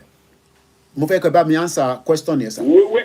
Where did he get that information? It's not everybody that just come and talk. Where did they get the proof or analysis from? Number one, United Nations doesn't give country. Okay. United Nations is just association of country, independent country. Okay. That's all. There are many people, many officers working in United Nations who want Yoruba Nation to stand. There are many. Okay. Many officers that are United Nations staff. As an independent people here, as an individual, let's individual, yes, as an individual that have read into Nigeria and desire that Nigeria should break. Okay. And that Yoruba is the interested part. Okay. They are planning to come and invest in Yoruba land. When they come to Nigeria, Yoruba land, they come to stay. Some like the eastern part, like that. Okay, where did he get no. that United Nations did not want no, people don't. I want not like how you the question. Am I a hammer? Yeah. This individual does not know. Yeah. So the question is asking is why he didn't know. Yeah. Okay. He doesn't know because if they know, they'll probably not be asking. Yeah. You know, the reason why we are here, you need any knowledge. Let us not assume that àwọn tá à ń bá sọ̀rọ̀ I mean even bó ṣe báyọ̀ kan sọ̀rọ̀ láàárọ̀ yìí wọ́n ní wọ́n máa ṣe referendum ní next month mo ní bọ́lá ti fẹ́ ṣe yẹn I mean these are beer parlour conversation but we must explain to our people because If we don't explain and we just say, what in Mononi, they might not know. So the question is, why is it that the United Nations did not want we Yoruba to have a referendum? Number one, United Nations has not said we should go and do a referendum. Referendum should be in the constitution.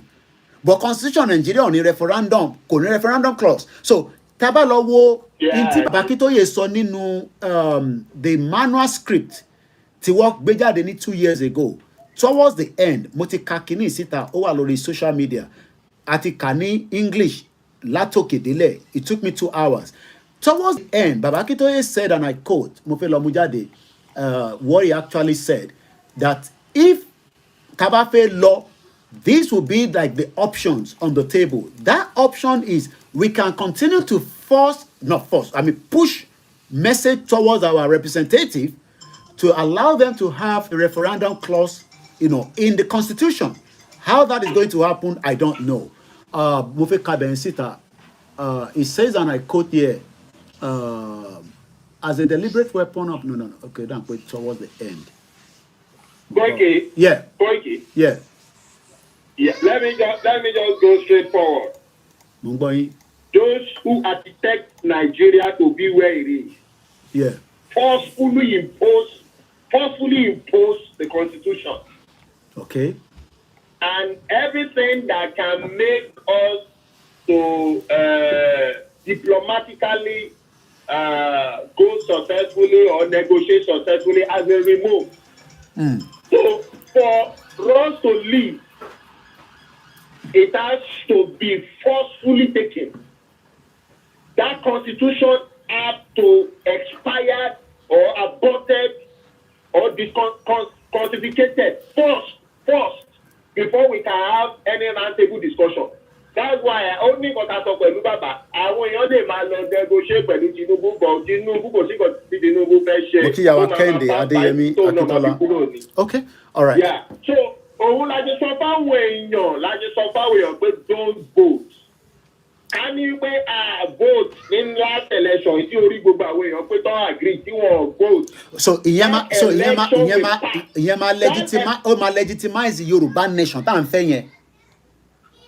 Tá a bá ti vote yẹn, the constitution expires and is not renewed. What happens is that if either military take over there or an interim government comes over, that interim government is not legitimate. That military that takes over too is not legitimate. Then the constitution has been aborted. Then all of us can now come to roundtable and talk.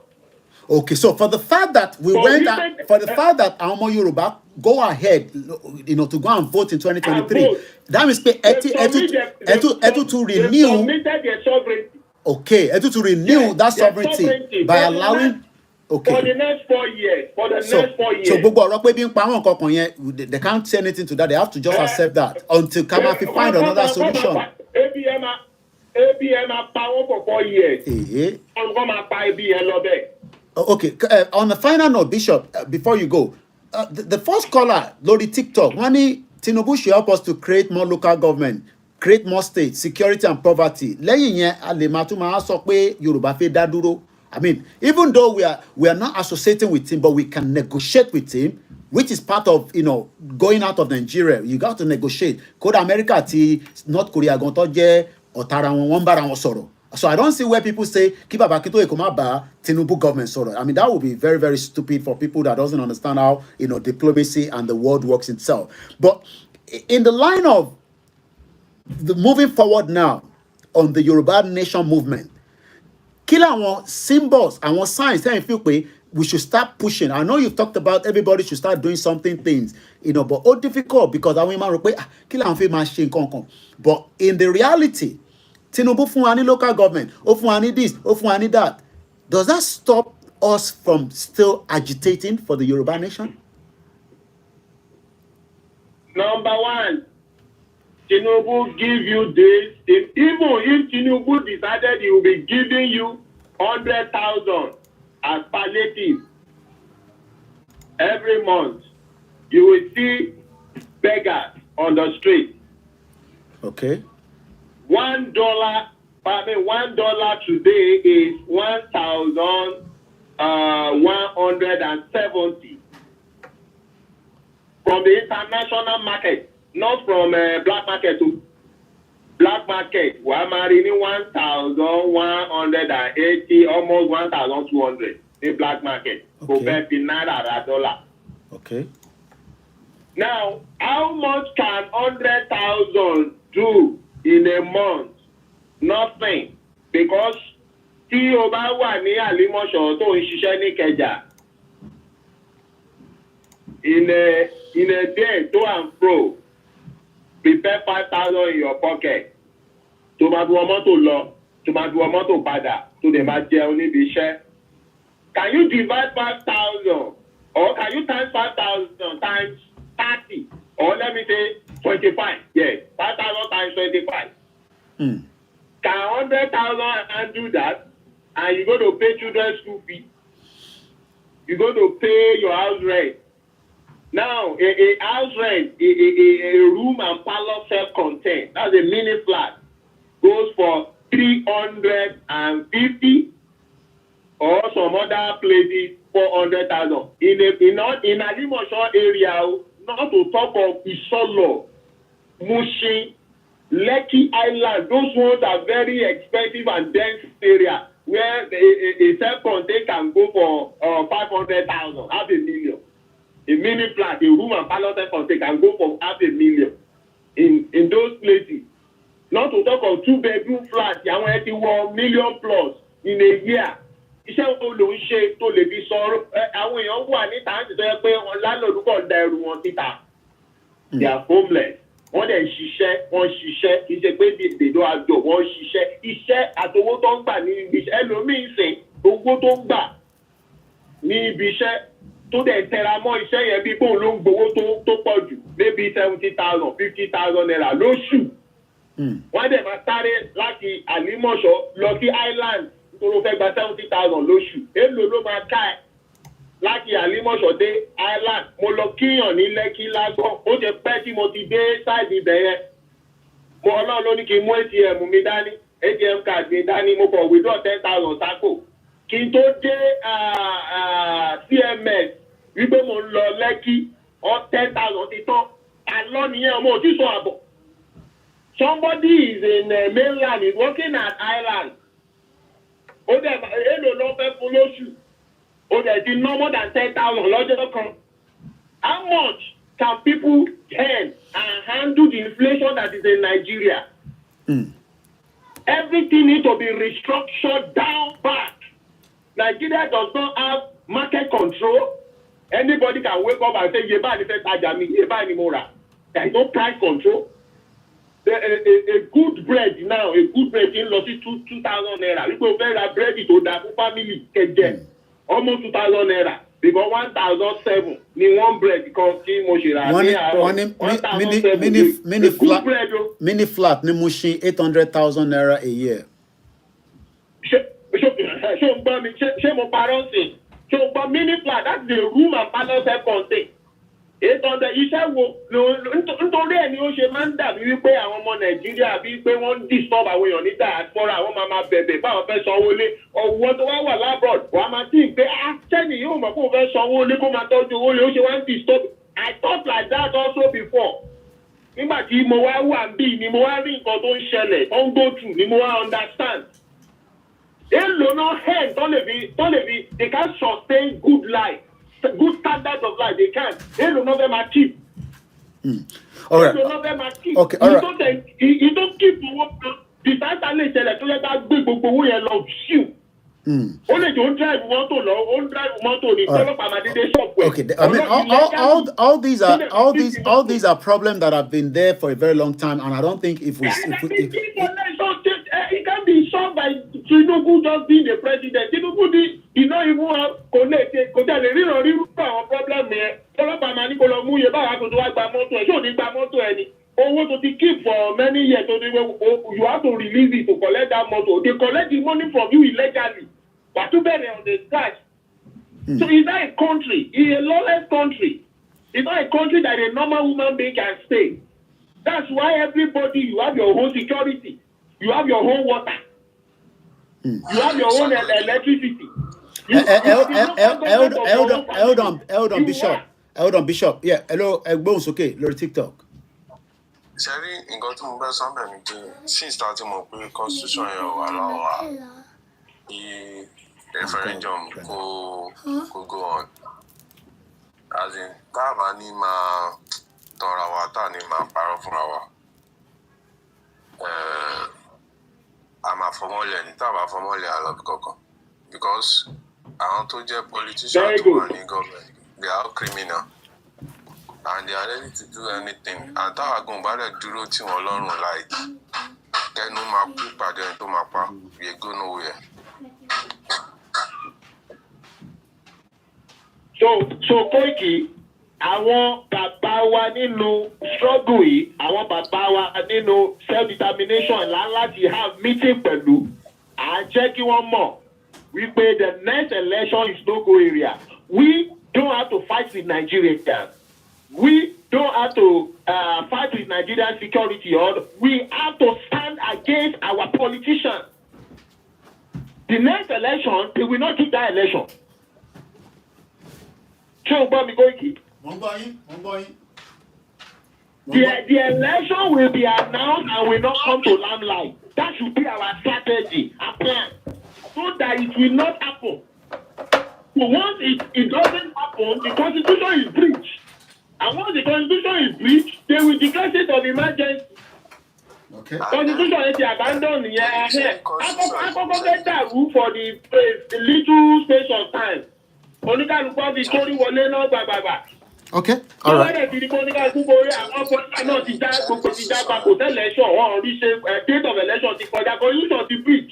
All right. So attempt is I think the institution of the bridge. Come to round table. Okay, all right. Bishop. Peacefully. All right. Negotiate the border. Negotiate the resources. Negotiate our infrastructure. Nigeria nílẹ̀ wa. Àwọn gbèsè oní Nigeria jẹ. Tamajo share.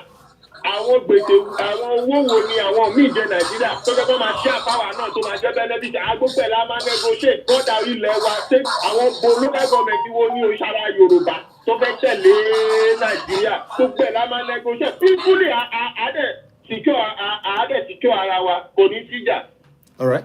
So our politicians are allowed to stand up against not Nigerian security or whatever. Okay. So we need to plan that and show any self-determination leadership that want to stop that. People know because one meanwhile self-determination we should be intelligent and know that. Okay.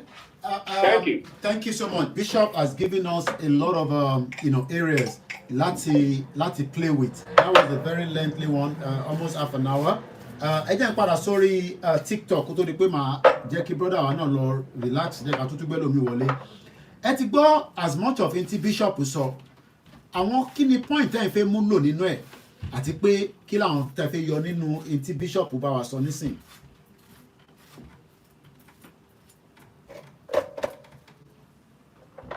All right, I think the TikTok not a little bit engaged. All right, we will continue.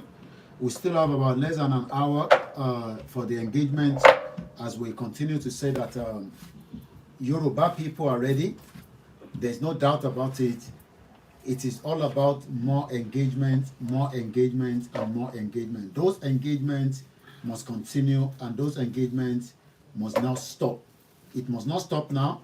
And it must not stop tomorrow. So, and on that note, we can only continue to, to let more people aware of the reason why we want a total exit.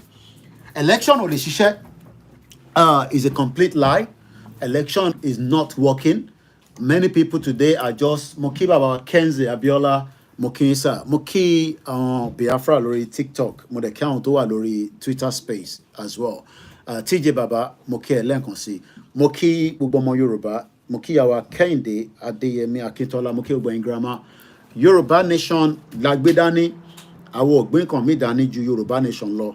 And we are here to continue to educate many people.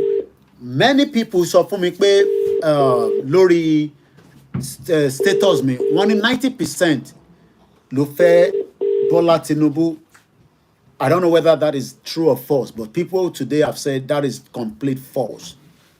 90% did not vote for Bola Tinubu in 2023. Bishop ti ṣàlàyé nǹkan kan fún wa tí mo fẹ́ kó yé wa. We are not associating with Tinubu, as a message came through my feedback on the comment that we should not associate with Tinubu. We will negotiate. And there's no way Tafi Sokpa fẹ́ gba Yorùbá nation then negotiate. Mo kí ẹ _Chinyere lórí Instagram. Modeki, I think I saw Ama Uche from Italy. This man, good afternoon and welcome as well. So we are going to negotiate. I mean, kò sí bí ẹ ṣe fẹ́ kúrò nínú country kan then negotiate. If you're saying you don't want to negotiate, then I don't know what you mean by you're just going to leave the country. Nigeria is still operating and we want to negotiate our way out. Fẹ́ jẹ́ kó dìjà, dẹ̀ fẹ́ kó dogun. So this is what we will continue to highlight and educate as many people. Let's go straight to the, we have another caller on the line. Hello caller, ẹ̀gbọ́n sókè, ẹ káàbọ̀ sórí ètò. Yeah. I'm going to say ẹ káàbọ̀ sórí ètò.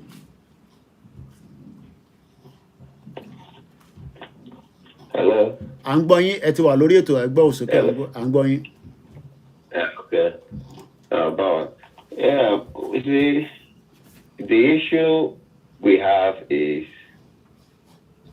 it's not so much in pé káwọn èèyàn kan mọ̀ pé okay kan wò láti pé ebi ti ń pa wọn. That means pé àwọn máa join Yorùbá nation. It's more than that. They need to understand. And to be honest with you, a lot of people don't even understand. One creates narratives. I don't want to sọ̀rọ̀ gun and it will suggest a very local government or not local government.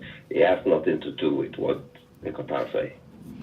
Because local governments will always be there. However, Yorùbá nation, we can now start doing that. Doing that is going to cost government money. Because the best thing, unfortunately, and I would deliberately use that. Unfortunately, we will negotiate with government that is on seat. It doesn't matter who is there. To negotiate with the government on seat. Yeah, you have to. There's no way. Now, the most problem we have is it's like we want to vacuum most of our brain. We cannot, let me use a collective word. We cannot think directly than A B. So the best thing is for them to understand what A B is. And I don't think it's so difficult for people to know the difference. It's not so much of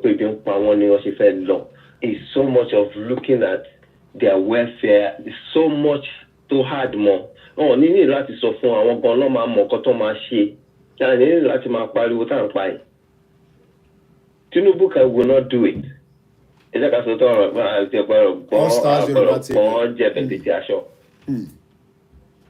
will not do it. Say Tinubu na fẹ́ ní kó wá lead Yorùbá nation ni. I'm being blunt. I'm not going to money pẹ̀pẹ̀lẹ́gbẹ̀ kankan. Say Tinubu na fẹ́ ní kó lead wa. He has a reputation. We know what is going on around him now. I want to surround there. Even when you're me, so I'm not interested in them. It's over 20 years ago. Family meaning. Yeah, but we are not associating with Tinubu, and I don't think anybody is saying that Tinubu should come and of course. I'm allowed to negotiate because no one needs the government. Yeah, because the word associating is a different thing. You know, we are not. Nobody's associating Yorùbá nation with Tinubu. Well, no, nobody's associating. We're not associating. We're going to negotiate with him. Unfortunately. Yeah. And deliberately Unfortunately, we have to negotiate with him and any other government. Unfortunately, I'm going to negotiate with one. Okay. Until we tell about that, we could have done. Then I'm a bit of fellow because a lot of them that negotiate with one, don't come to your nation. They cannot answer questions.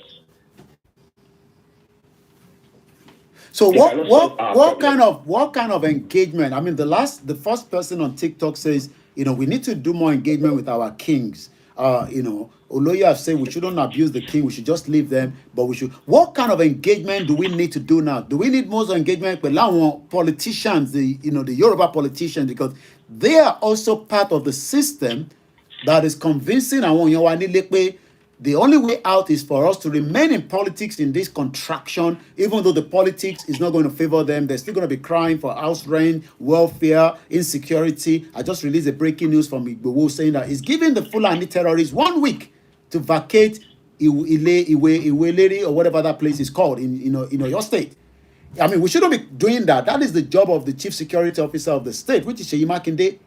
We have to now be pleading with them to move security personnel to protect the lives of our people. But in the line of Yoruba nation, what part of engagement should we be doing now more? To focus more. Because I've told people that Tinubu is going to use the media, to also convince people. He has done that now. He has changed a lot of people in the media, from the VON, Voice of Nigeria, to the NTA that he has retained, to the NCC. And one thing is stated there, I said it on Friday, it says that the purpose of that is to unify Nigeria. Yeah, Nigeria can never be unified. We're joking, it's a lie. So, we can be doing more now, apart from what we are doing right now, awareness, creating awareness. And we cannot go in the same line with the Biafra. The Biafras, we can associate with them, but we are not going the same line because they have their own roots of how they want to move out of Nigeria. We have our own roots. We can compare notes and we can decide this is what we are going to use, this is not what we are going to use. And then nobody can force anybody. I mean, if they do what they are doing, yes, it's good for them. Whatever they do that can make noise, that can bring the government to the round table, whatever we can do, I think we should have done it before the election. I stated it on Friday. If we have done what needs to be done before the election, we will be in a different conversation today. But now people are now coming out and saying, maybe Tabawa in Ogun concept. Maybe United Nations will be bringing food to Nigeria. Sharing. Tell you about more baby power. Our color baby power. Reaction you must show pé ìyà ń jẹ wọ́n kò ṣe bí lásán. Reaction wọn because ẹni tí ló bá ń pa tó bá ti lé ewúrẹ́ dé ara ògiri báyìí nígbà tí ewúrẹ́ ò lè wọnú ara ògiri ó máa tán padà ní á face problem ẹ̀. Until we face our problem head on. Okay. We need to face our problem head on. I think we need to start ignoring people to play taban soro kini lati understand. So mama want play already. They need to engage. It's not for them to be saying already because I think we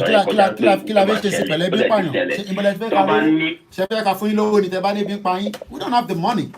What we have is we shut down the whole system and already even the fight that is going on in between Palestine and Israel, they allow food trucks to still go in and medical aid. If Nigeria has been in a lot of crisis, they will allow food to come through, they will donate more food to us, and even more people will be able to eat. The only thing is that you won't be able to live in your house, you'll be living in a camp temporarily. But many people say I wanted to bring now everybody's crying. Torí àwọn tí wọ́n fún ní breadcrumbs náà máa sọ pé fẹ́ dógún lé àwọn ọmọ wa fún àwọn kan ní 1,000 lọ jẹun nǹkan tó bá sọ fún yín ọmọ pé tí ẹbí bá pààyàn tíṣẹ́ múyàn tí ò mọ tó oúnjẹ tó bá fún lóúnjẹ lénìí bó o tiẹ̀ fún lọ́la á ṣe máa hókun pé oúnjẹ kan máa jáde ńbẹ̀ nǹkan tó bá sọ fún ló máa ṣe náà. Bẹ́ẹ̀ni. Á sì ṣe tí o bá bọ́ lára wọn á sì follow nǹkan tó ṣe yẹn náà because wọ́n mọ̀ pé oúnjẹ kan lè gbọ́n lẹ́ẹ̀mẹ́. It's survival. Sorry, until we have a civil disobedience. Well, people don't understand that. They're saying that they are scared. Only they are scared. They are scared. People don't need to be told. There was a threat in Nigeria must shut down now. I'm about to Labour now on my protest nationwide. Yeah, what you buying off? That shows you. Yeah, they bought them off. Tinubu already bought them off. They bribe or whatever. You can see the reaction of government on side possible. Now that shows us what we need to do. To ó ti show wa nǹkan tá a lè ṣe when the nation shut down tẹ́bí wá pa àwọn yẹn wọ́n mọ̀ pé àwọn máa ṣe civil obedience tó bá bọ́ síta. Until gbogbo wa bá bọ́ síta ń pé àṣemọ́. Tá a bá ṣe yẹn which is equivalent to gbogbo nǹkan táwọn èèyàn sọ there will be revolution there will be protest nationwide but that's the only way. That's the only way. I'm afraid though, I might disappoint our con because opinion of the African Confidential. Until we shut it down. So we need so all this being power is just a ramble. When we get to the stage where everything what is gender? What is I should send over someone anyway. I mean I just sent over 50,000 naira in the last 24 hours. I don't know. I know you know where I stand. Okay. If I want to tell you the truth, the question is Tinubu. I will tell you for free, not just a name. Tinubu has no brain to do anything. It's somebody I know very well. So Tinubu has no brain to do anything. I've had engagements with him. I've sat down where other people, but I refuse not to meet him. But it will probably bring people that I mean, it doesn't have to have any suru. Exactly. Any suru. Whether Tinubu has the brain, I don't think Buhari has any brain anyway. But there are people that are working with them, So regardless of whether Tinubu has a brain, the question is those of us that can, Mungboy. No, it's not so much Mpe or Deni. I didn't come. Yeah. But it doesn't have the capacity to run what it's sitting on. Well, I don't think it's about the capacity. Tinubu just had an ambition. He wants to be the president. I mean, you can have an ambition, doesn't have the capacity. And I think that is the ambition he has already achieved now. The next thing now is it true that 90% Yoruba are in support of Tinubu? Because that is the argument from a learned person on my status. That 90%, and this is let me see if I can bring that comment out. The comment was very, very deep. Is the individual said to me that this is the reason why we are excited because Tinubu is there. Whether people like it or not, Tinubu is there, and we have to accept it. I mean, this is what the person says. My brother, Yoruba that want Tinubu are over 90%. Please get your statistics right, my brother. This is Yoruba opportunity, and we won't allow infantile propaganda. Infantile propaganda. So they're saying that, propaganda to distract us. I mean, this is some of the message I'm getting from our learned people that are telling me that, 90% people believe in Tinubu. TikTok, anyway, I don't know. So, more by getting continue. So, of course. So you don't need to worry about those kind of people. You should know the kind of people Thomas sorrow and okay. Like Thomas. TikTok. I have to go and bring the message out. I wish you can mention his name. No. I'm not. There's not. Tell you what he stands for. We can't bring the names out. Because at the end of the day, to my play from narrative to money. All these people they are looking out for their pocket. Okay. If you look at the appointment, where is it leading us to? It's leading us to disaster.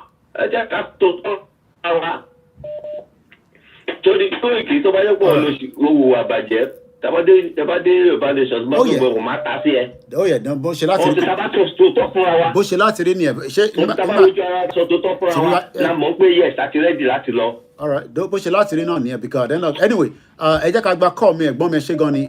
you've given us a bit of a background.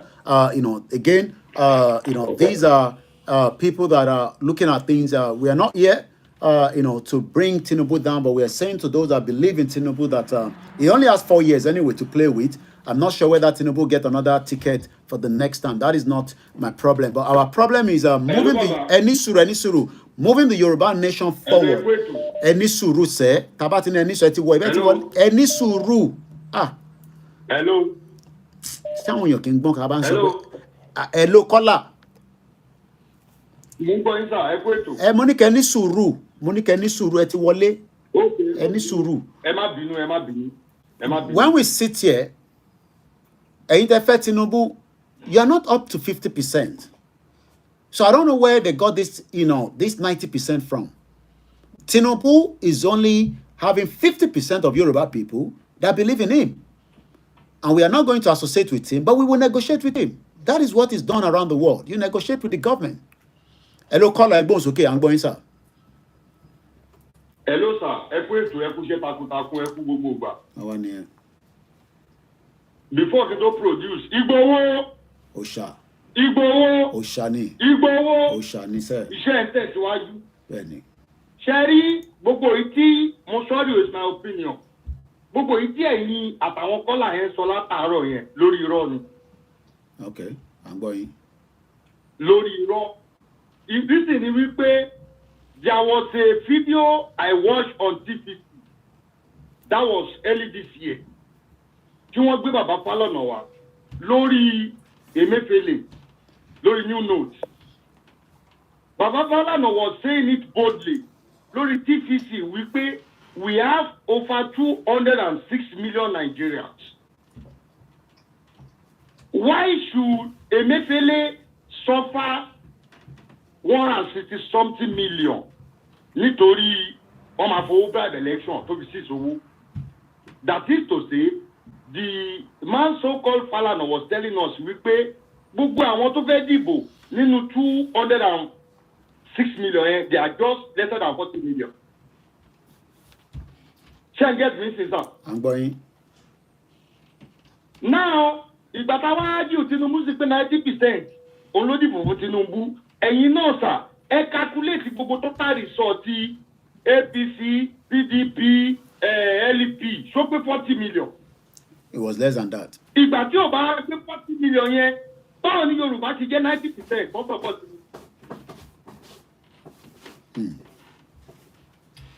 Ti get me, sir. À ń gbọ́ ọ̀tọ̀ sọ. Ìbẹ́ẹ̀ lẹ́ ń ṣàlàyé fún wa, àbá ń gbọ́ yín. Mo kí Apalamago TV. Nígbà tí wọ́n sọ fún wa pé 90% ló dìbò fún Tinubu. Now, the total score tí Tinubu ní as number 1 is 8 million plus. Atiku 7 million plus. Obi ká sọ pé 7 million. They are lesser than 2 million. Àwọn kan dẹ̀ sọ pé 90% Yorùbá ló dìbò fún Tinubu. Are we lesser than 40 million? So àwọn èèyàn wa tó ń sọ pé bí ń pa wọ́n tẹ̀lé Yorùbá nation. Wọ́n ò lè sọ̀rọ̀ sókè ni òun ni percentage yẹn ṣe kéré nínú 206 million. Gbogbo total result election tó announce is 330 million. Ṣàfòtì ni ẹni. Vote bẹ̀ wọ́n ò lè sọ̀rọ̀. Because some have vote nínú 206 million. Ó yẹ kí result of the election gbogbo party kan ní Nàìjíríà ó yẹ kó lè jẹ́ 100 and something plus. Mo kí n grandma Felicia Àjàgbé ẹ káàbọ̀. So àwọn yòówó òdìbò wọn kàn lè sọ̀rọ̀ ni. Àwọn tó ń sọ pé Tinubu ní 90-something% of vote irọ́ ni 8 million plus tó ní kọ́ yọkọ̀ ọ̀nù population Yorùbá nìkan ṣó pé dàjì contribution mi nìyẹn ẹ máa bẹ́ẹ̀ tó lọ́ta. Ẹ ṣé gan ni. Lórí Yoruba Nation movement la ṣe gbé dání èní ni question and answer. You come in, you answer your question. Somebody asked the question around United Nations. Let me go back to that question again. And I want to link it to what Baba Akintoye said. The question was, why is it that United Nations did not want we Yoruba Nation? There's nowhere in any of the struggle that United Nations have said that we are not going to allow a referendum of Yoruba people out of Nigeria. Mukiya Boluwatife, what will lead to a referendum? Báwa náà ṣe ń béèrè àtàwọn Biafra is either a referendum clause. Mo ń bọ̀ Kọ́lá ẹni sùúrù síbẹ̀. Is either there is a referendum clause in the 1999 Constitution, and if that is going to happen, that means the Senate or the House of Reps, is either they would have to put the referendum in the 1999 constitution, and then that would then trigger a referendum. Without that, we cannot get the referendum until there's Basbos or we go on the M1. And the Biafra can either force the government through whatever means to allow international community to get involved in their own struggle to self-determination. Hello, caller, okay. There's a lot of noise at your background. Mukia Kalamago TV, let me see. Hello, caller. I'm going. I'm going, sir. Sherry, analysis you say, òun ẹni tó end court ọ̀sán ló ti ṣe yẹn. Okay. Ẹni tó sọ pé 90% àwọn Yorùbá ló dìbò fún Tinubu yẹn. No. Mix it up. Any suru. See, that's Mafek Agbo Yoro. One, 90%. Topic tí mo ṣe níjọ́ Friday ni wọ́n respond lé lórí. The topic was 50% are in support of Yoruba nation and 50% are in support of Tinubu, and they are telling me that that's a lie. That 90% are in support of Tinubu, not literally that 90% voted for Tinubu. That is not what we are saying here. Hello, caller, Igbos, okay? Okay. Yeah, 90% are in support of Tinubu and 50% are in support of Yoruba nation. Ṣé ní percentage tó ń gbé yẹn? Ẹ ti mọ̀ pé àwọn ọ̀la tí ó wà nínú ẹ̀bù tí bàbá sọ̀rọ̀ ẹ̀ wo ẹ bá ti ṣe program ẹ máa follow àwọn tẹ́ẹ̀dì àwọn irú àwọn set of people yẹn èmi ò ní kankan sọ pé program yìí ẹ jẹ́ ká fún mo ń tẹ̀lé ẹ jẹ́ ká àwọn èèyàn tó ń tẹ̀lé pọ̀ gan àdẹ̀múlàkáyè àwọn nǹkan gidi ó ń jáde nínú ẹ̀ so àwọn tó bá ń yọ bẹ́ẹ̀ yẹn ní kọ̀ọ̀kan ẹ kò máa fojú fo àwọn ọ̀rọ̀. All right, let me put this out. That's what makes me a media personnel. This is not a blogging platform. We cannot throw out anything anybody is saying. It is for me to bring it on the forum and for us to debate it and talk about it. Because if I am the only one, Tibawa aware of where somebody is saying to me that Koiki, you guys are Enisuru, you guys are infernal. Enisuru caller, and I've gone to look at the meaning of infertile. Enisuru say Enisuru. The meaning of the infertile means that suitable to or characteristics of an infant. One, this is the time of the Yoruba people. Why are you all bringing this kind of propaganda against Tinubu? And I think we must continue to also highlight it. So it's just to my brother there, Nino Abekuta Mo, Abekuta Letik Milenko. Egbons okay, ID Nobu, briefly. Today's question and answer, and we still have about an hour into the program. It won't go more than the 3 hours that we normally do as well. So let's quickly get as many people in. If you want to call in, the number is +44 74 04405917. This is Koiki Media. Hello, call Egbons okay. Ẹ má ṣe sùúrù tẹ́ bá ti ń pè. Àwa la ní kẹ́ ṣe sùúrù ẹ ti wọlé. Ẹni tó ti wọlé máa sọ̀rọ̀. Ẹ kúrò lẹ́. À ń gbọ́ yín. Go ahead, I'm being. Ẹ kúrò lẹ́ kú ètò. Ètò nìyẹn. In fact, ó jọ ẹni pé ẹ rí ọkàn mi fún question and answer to me yìí because mo wo program kan tí wọ́n ó ṣe Ọbátẹ́jú Oṣó tí olóyè tí wọ́n ta appreciate tán dúpẹ́ lọ́wọ́ wọn dáadáa wọ́n ti dúró tì wọ́n ọba iná dẹ̀ sọ wọ́n ti tẹ̀lé olóyè wọ́n ti ṣe gbogbo ẹ̀ wọ́n ti lọ ń bá wọn ní Kòtónú.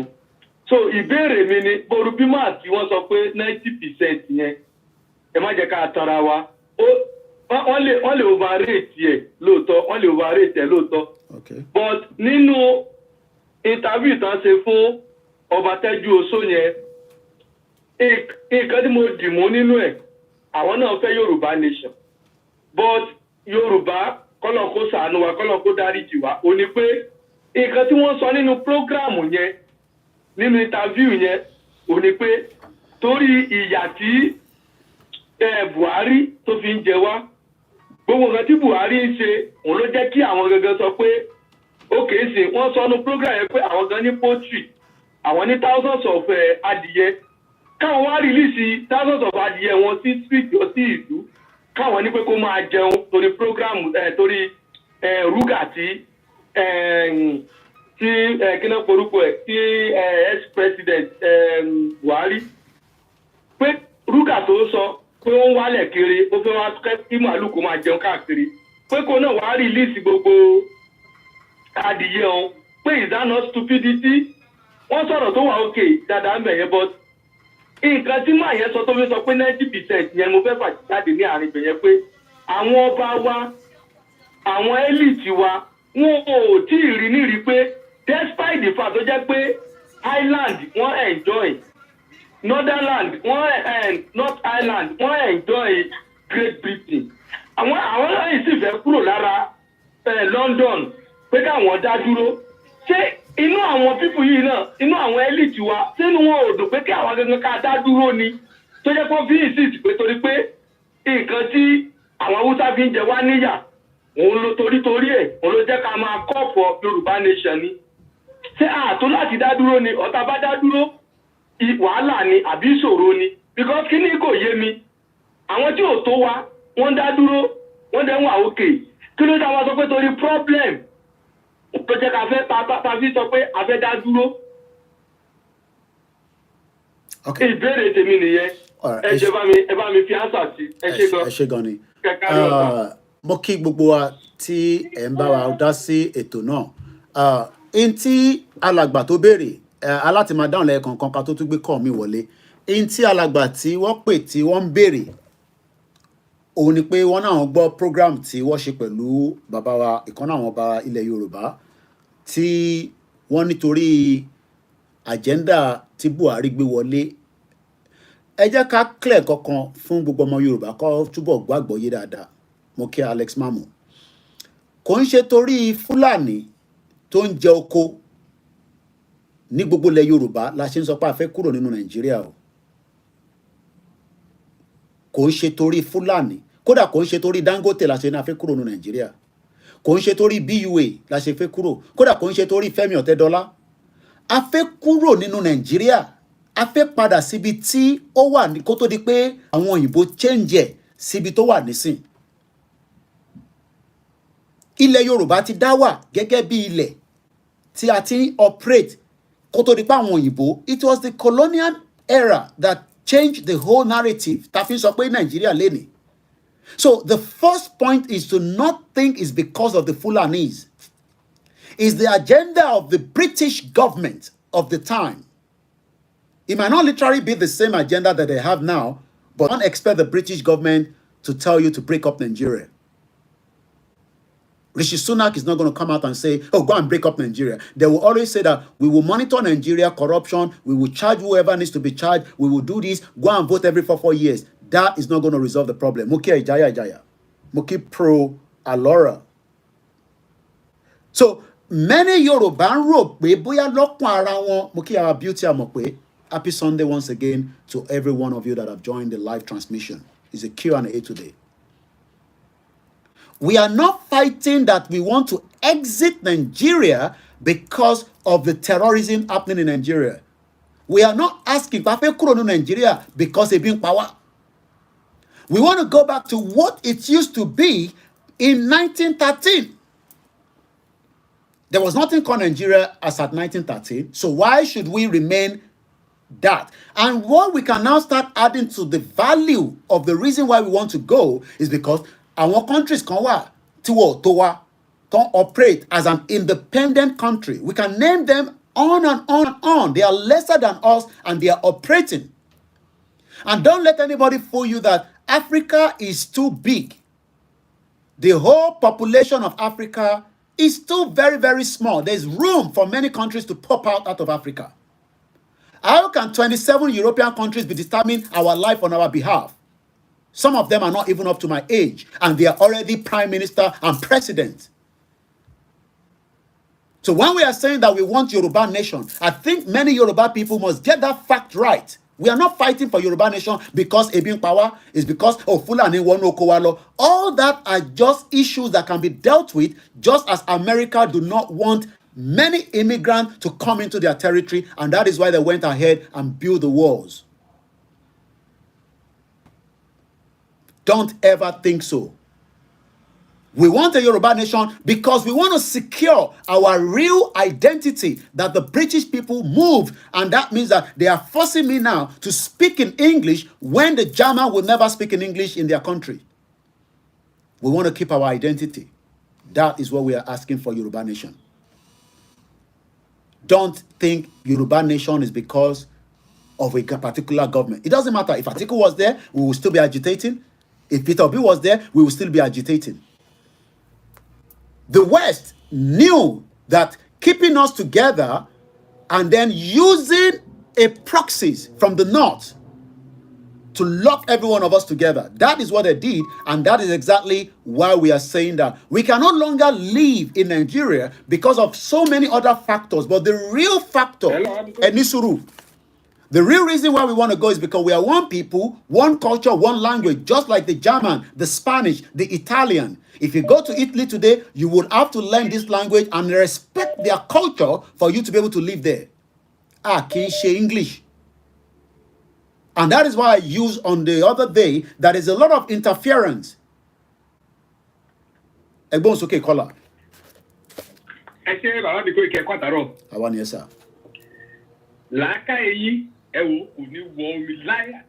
I shared the marry. Shared the marry.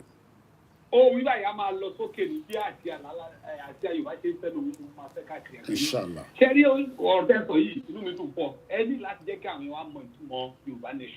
ẹlòmíì kan ń bọ̀ ní ọmọ túmọ̀ ẹ̀. I need the identity. Èmi ti gbé àwọn oríṣiríṣi ìlú tó wá sí lóyìnbó.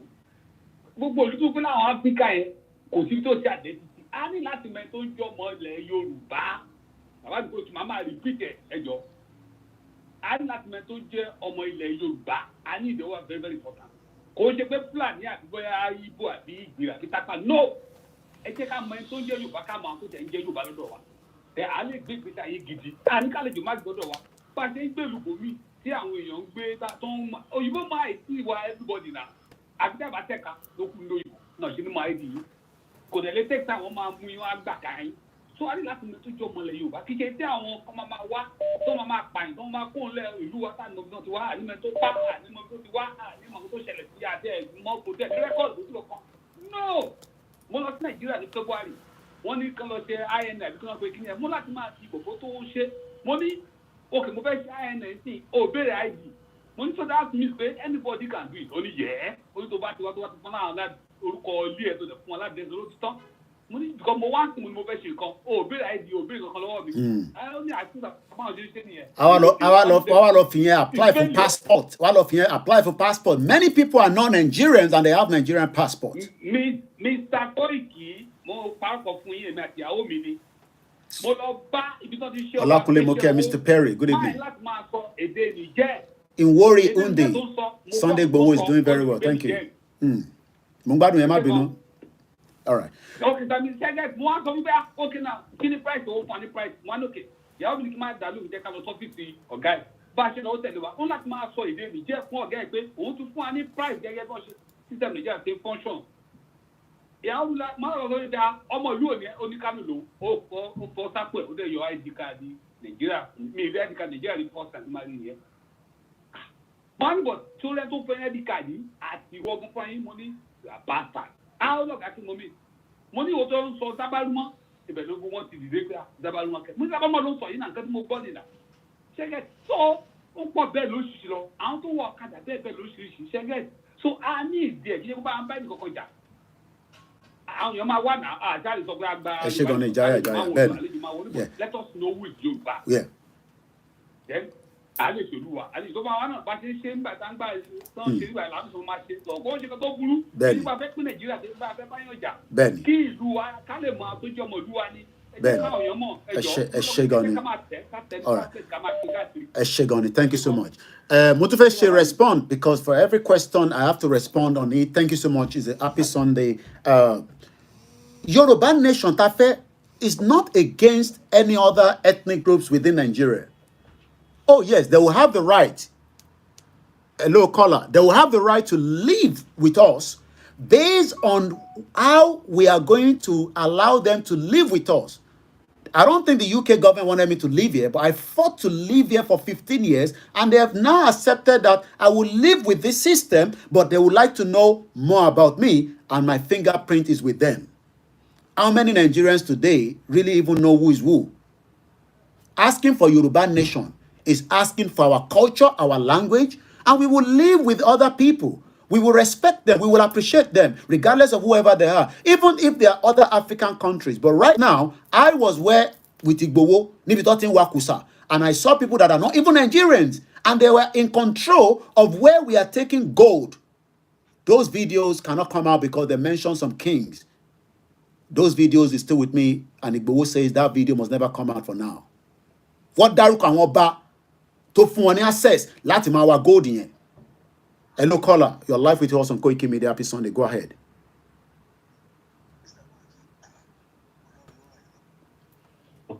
Adúpẹ́ fún àwọn ṣẹ́ gidigidi tẹ̀ ń ṣe. Inú wa dẹ̀ dùn. Ṣùgbọ́n àwọn Yorùbá ló máa ń sọ nǹkan kan. Wọ́n ní bí ẹrù ọ̀bá dànù, ẹlẹ́rù kì í mẹ́rù rẹ̀ dì.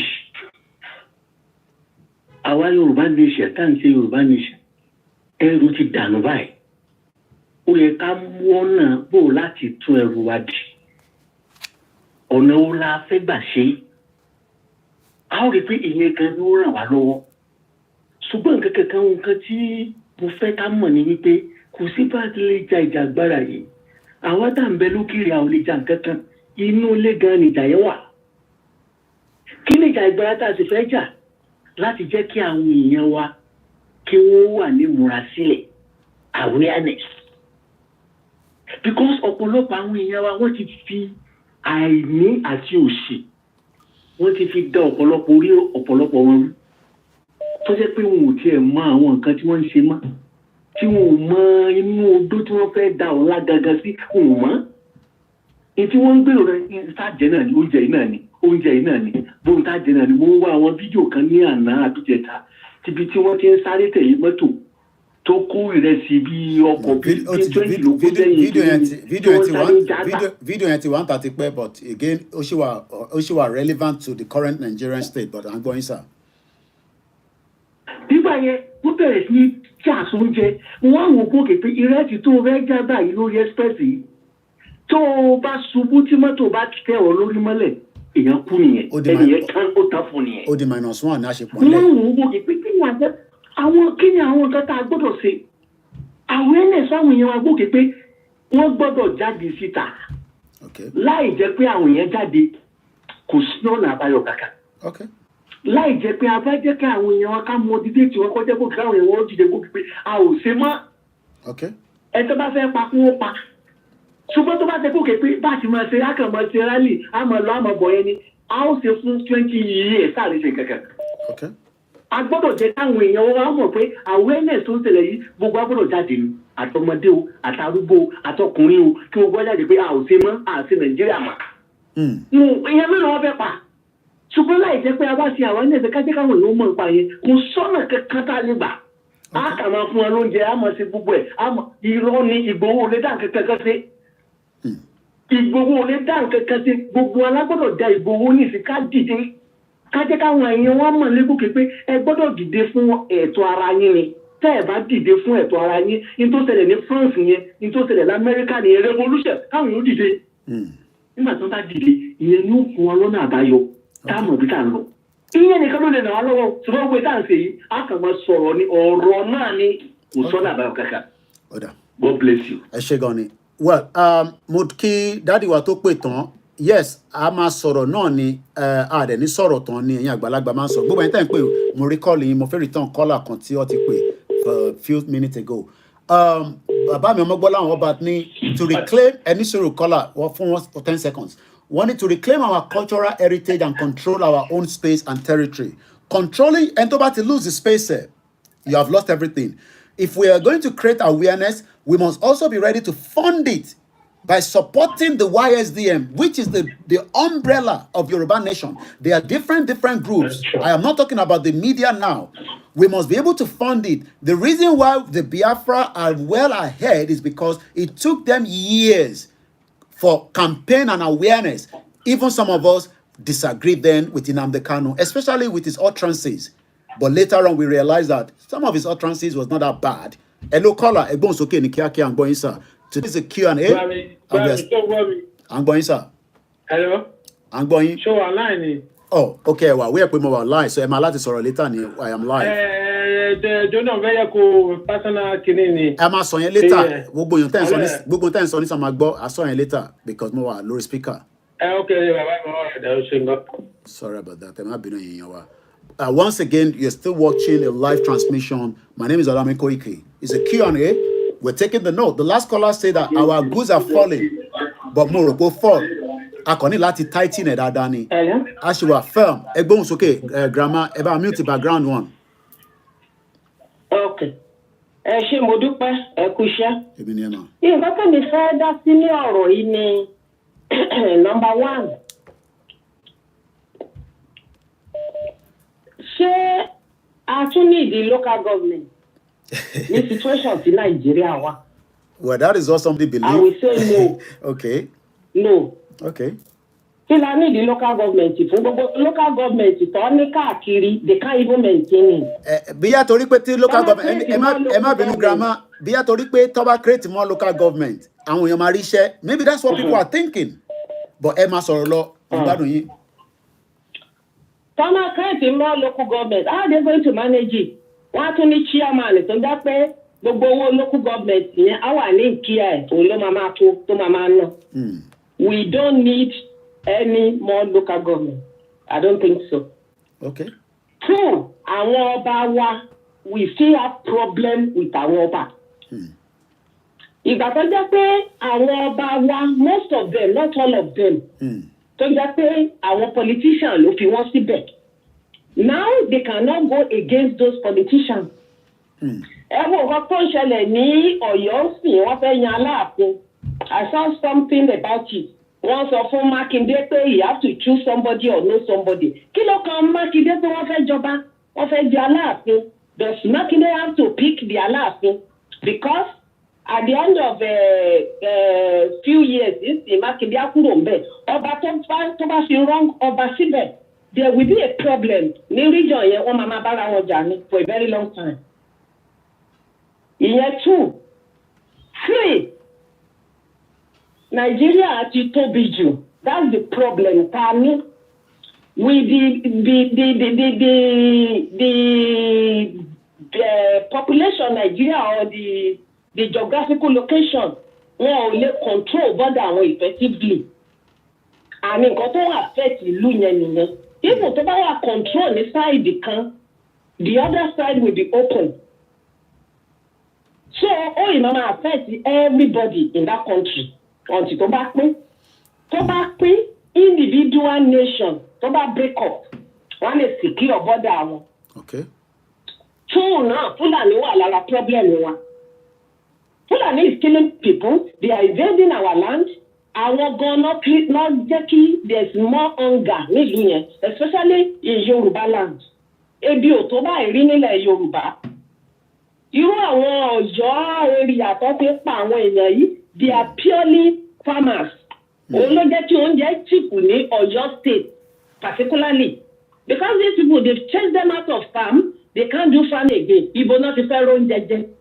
It's time kí àwọn ọmọ Yorùbá, let's call a spade táwọn nǹkan tá ń ṣe. We don't really know. A lot of Yorùbá kì í ṣe gbogbo wa, they don't know what they are doing.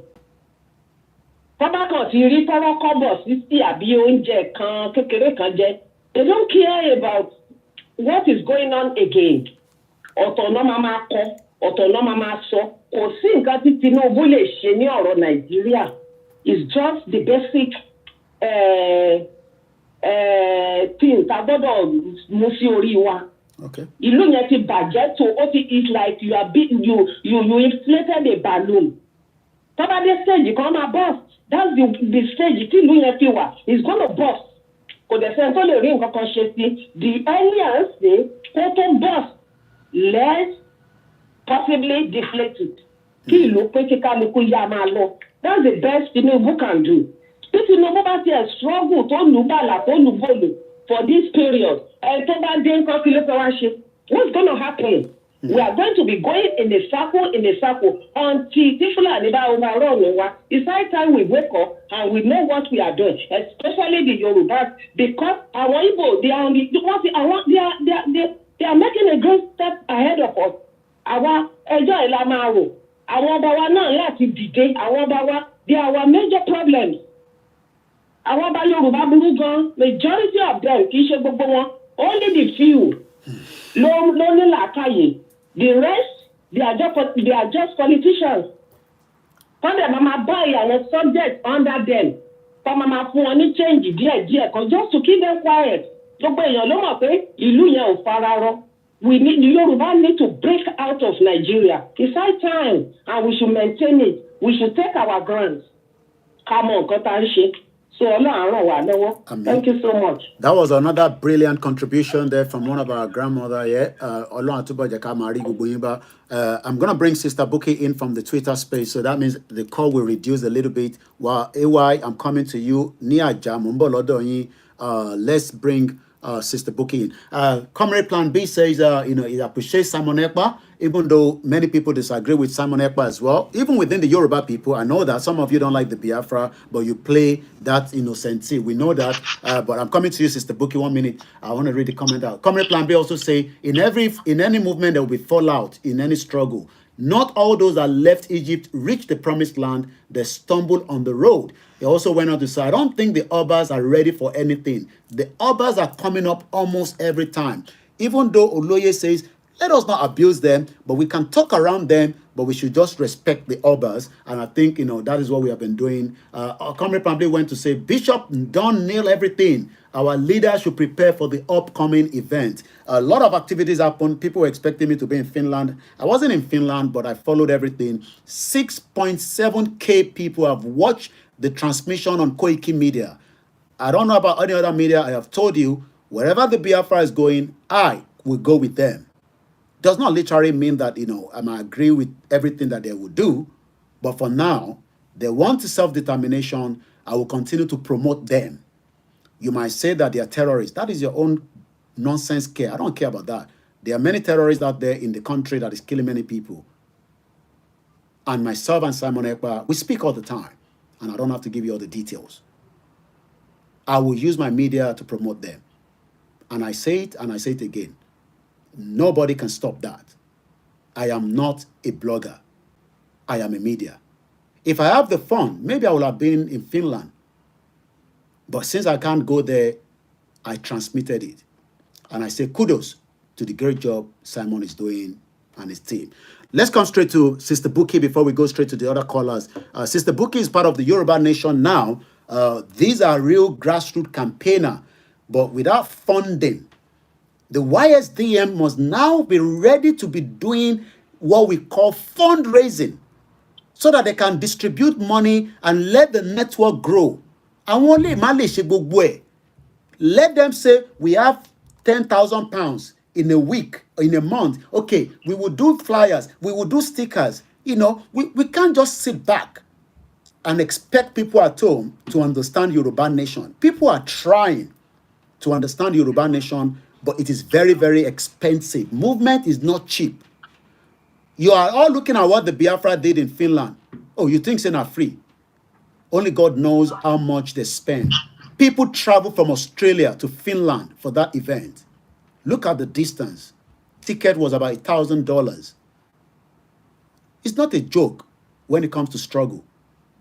Hello, Sister Buki, go ahead. Sorry about that. Hello, everyone. Olalomi, thank you for giving me this opportunity to speak. In the past few days, what I have noticed is we need to focus on the Yoruba people, because if you look at, and I'm going to use the word a majority of them, they have more or less turned away from our movement and are backing Emilokon, which is Tinubu. I think there's a lot of confusion. I think they maybe think that Tinubu is the holy grail that is actually going to bring us out of the mess that we are in. I'm just a bit concerned that at the end of it, 4 years has gone, and only for them to fall flat on their backs. We have a lot of work to do with our people, Olayomi Koiki. A lot of them are still into this one Nigeria business. Yoruba Nation, half Yoruba Nation by day and full one Nigeria by night. We need to make a concise decision exactly where we are going. Emile Locon is not going to do anything for us. We know that. But we need to really face the reality. And we have a lot of, we are clamoring for this, for our sovereignty. We still have a lot of work to do. You will find a lot of these Emile Locons and One Nigerians on this same Twitter space. You know, planning and plotting how they are going to improve Nigeria. I don't know, and I'm very concerned. I'm just a bit concerned that we will not find ourselves in the same position as the Palestinians, who had a beautiful land, but for some fate, it was taken away from them. With that, I yield the mic. Wow. Thank you. Thank you so much, Sister Buki. Tell about my Sister Buki. I mean, we've gone different places from Dustin. Sister Buki actually left a very beautiful. I'm not going to tell you that. I mean, it's a BMW, beautiful car. We were using it to go around and distributing flyer. Can you imagine that? Sister Buki drives a very beautiful BMW here in UK. She left that vehicle. We were driving all over the place. Imagine using BMW to be distributing flyer from Dustin to Lewisham to Peckham to, You might think she cannot speak Yòrùbá very well, but she's in this movement in it for a very good reason. We are all concerned. And like African Confidential says, our people think self-determination is cheap. They will be shouting, no need to donate. In as much as I want you to support my platform, I always say it, and I'm still saying it. There is a YSDM. That is all. I mean, as long as Baba Akintoye hasn't told me not to say anything about it, donate there. We expect them also, to bring out, programs. Our platform is here. The Yoruba World Media is there. The Yoruba Home-Based Media is there. I mean, the YSDM hasn't raised money. I mean, I raised money during the Yoruba last rally, in January. You're a platform, we raised money. We distributed those money. But I cannot be coming out and say, donate to Yoruba Nation for me when I don't have any program that I want to put out. If I think, okay, maybe I want to go and do flyer myself, I will say donate money. But for now, I am not asking you to donate money to me for Yoruba Nation. I say donate money to Koiki Media. It's a platform. But I still mention the YSDM. Only God knows how much the Biafra spend for that event. I know how much they will have spent because I worked in the hospitality industry. It's not cheap. For even if they were expecting 200 people, only 50 people turn up, they would have to pay for 200 people because they have to cater for 200 people. They don't care. They will have paid the money up front to book that hall, their dinner, and the messages were strong. We don't have to go through the same direction with them, but I'm sure we can learn and we can do things in a way that will also help our own movement. But the first thing is we must be ready to put out the awareness campaign. I understand many Yoruba people that are campaigner talk about so many other areas, but there's nothing wrong in talking about other areas, but we must not lose focus to the real cause of the movement. Èmi ò ní sọ̀rọ̀ nípa anything apart from Yoruba Nation. I'll probably just highlight it a little bit. Because as far as I'm concerned, all those problems will still exist. Thank you so much, Eunice Uchechi. Shout out to those of you in Canada, a very cold region. I am already worried that the weather is here. Hello, caller. Egbon's okay. Hello, Mr. Alain Koiki. Go ahead, sir.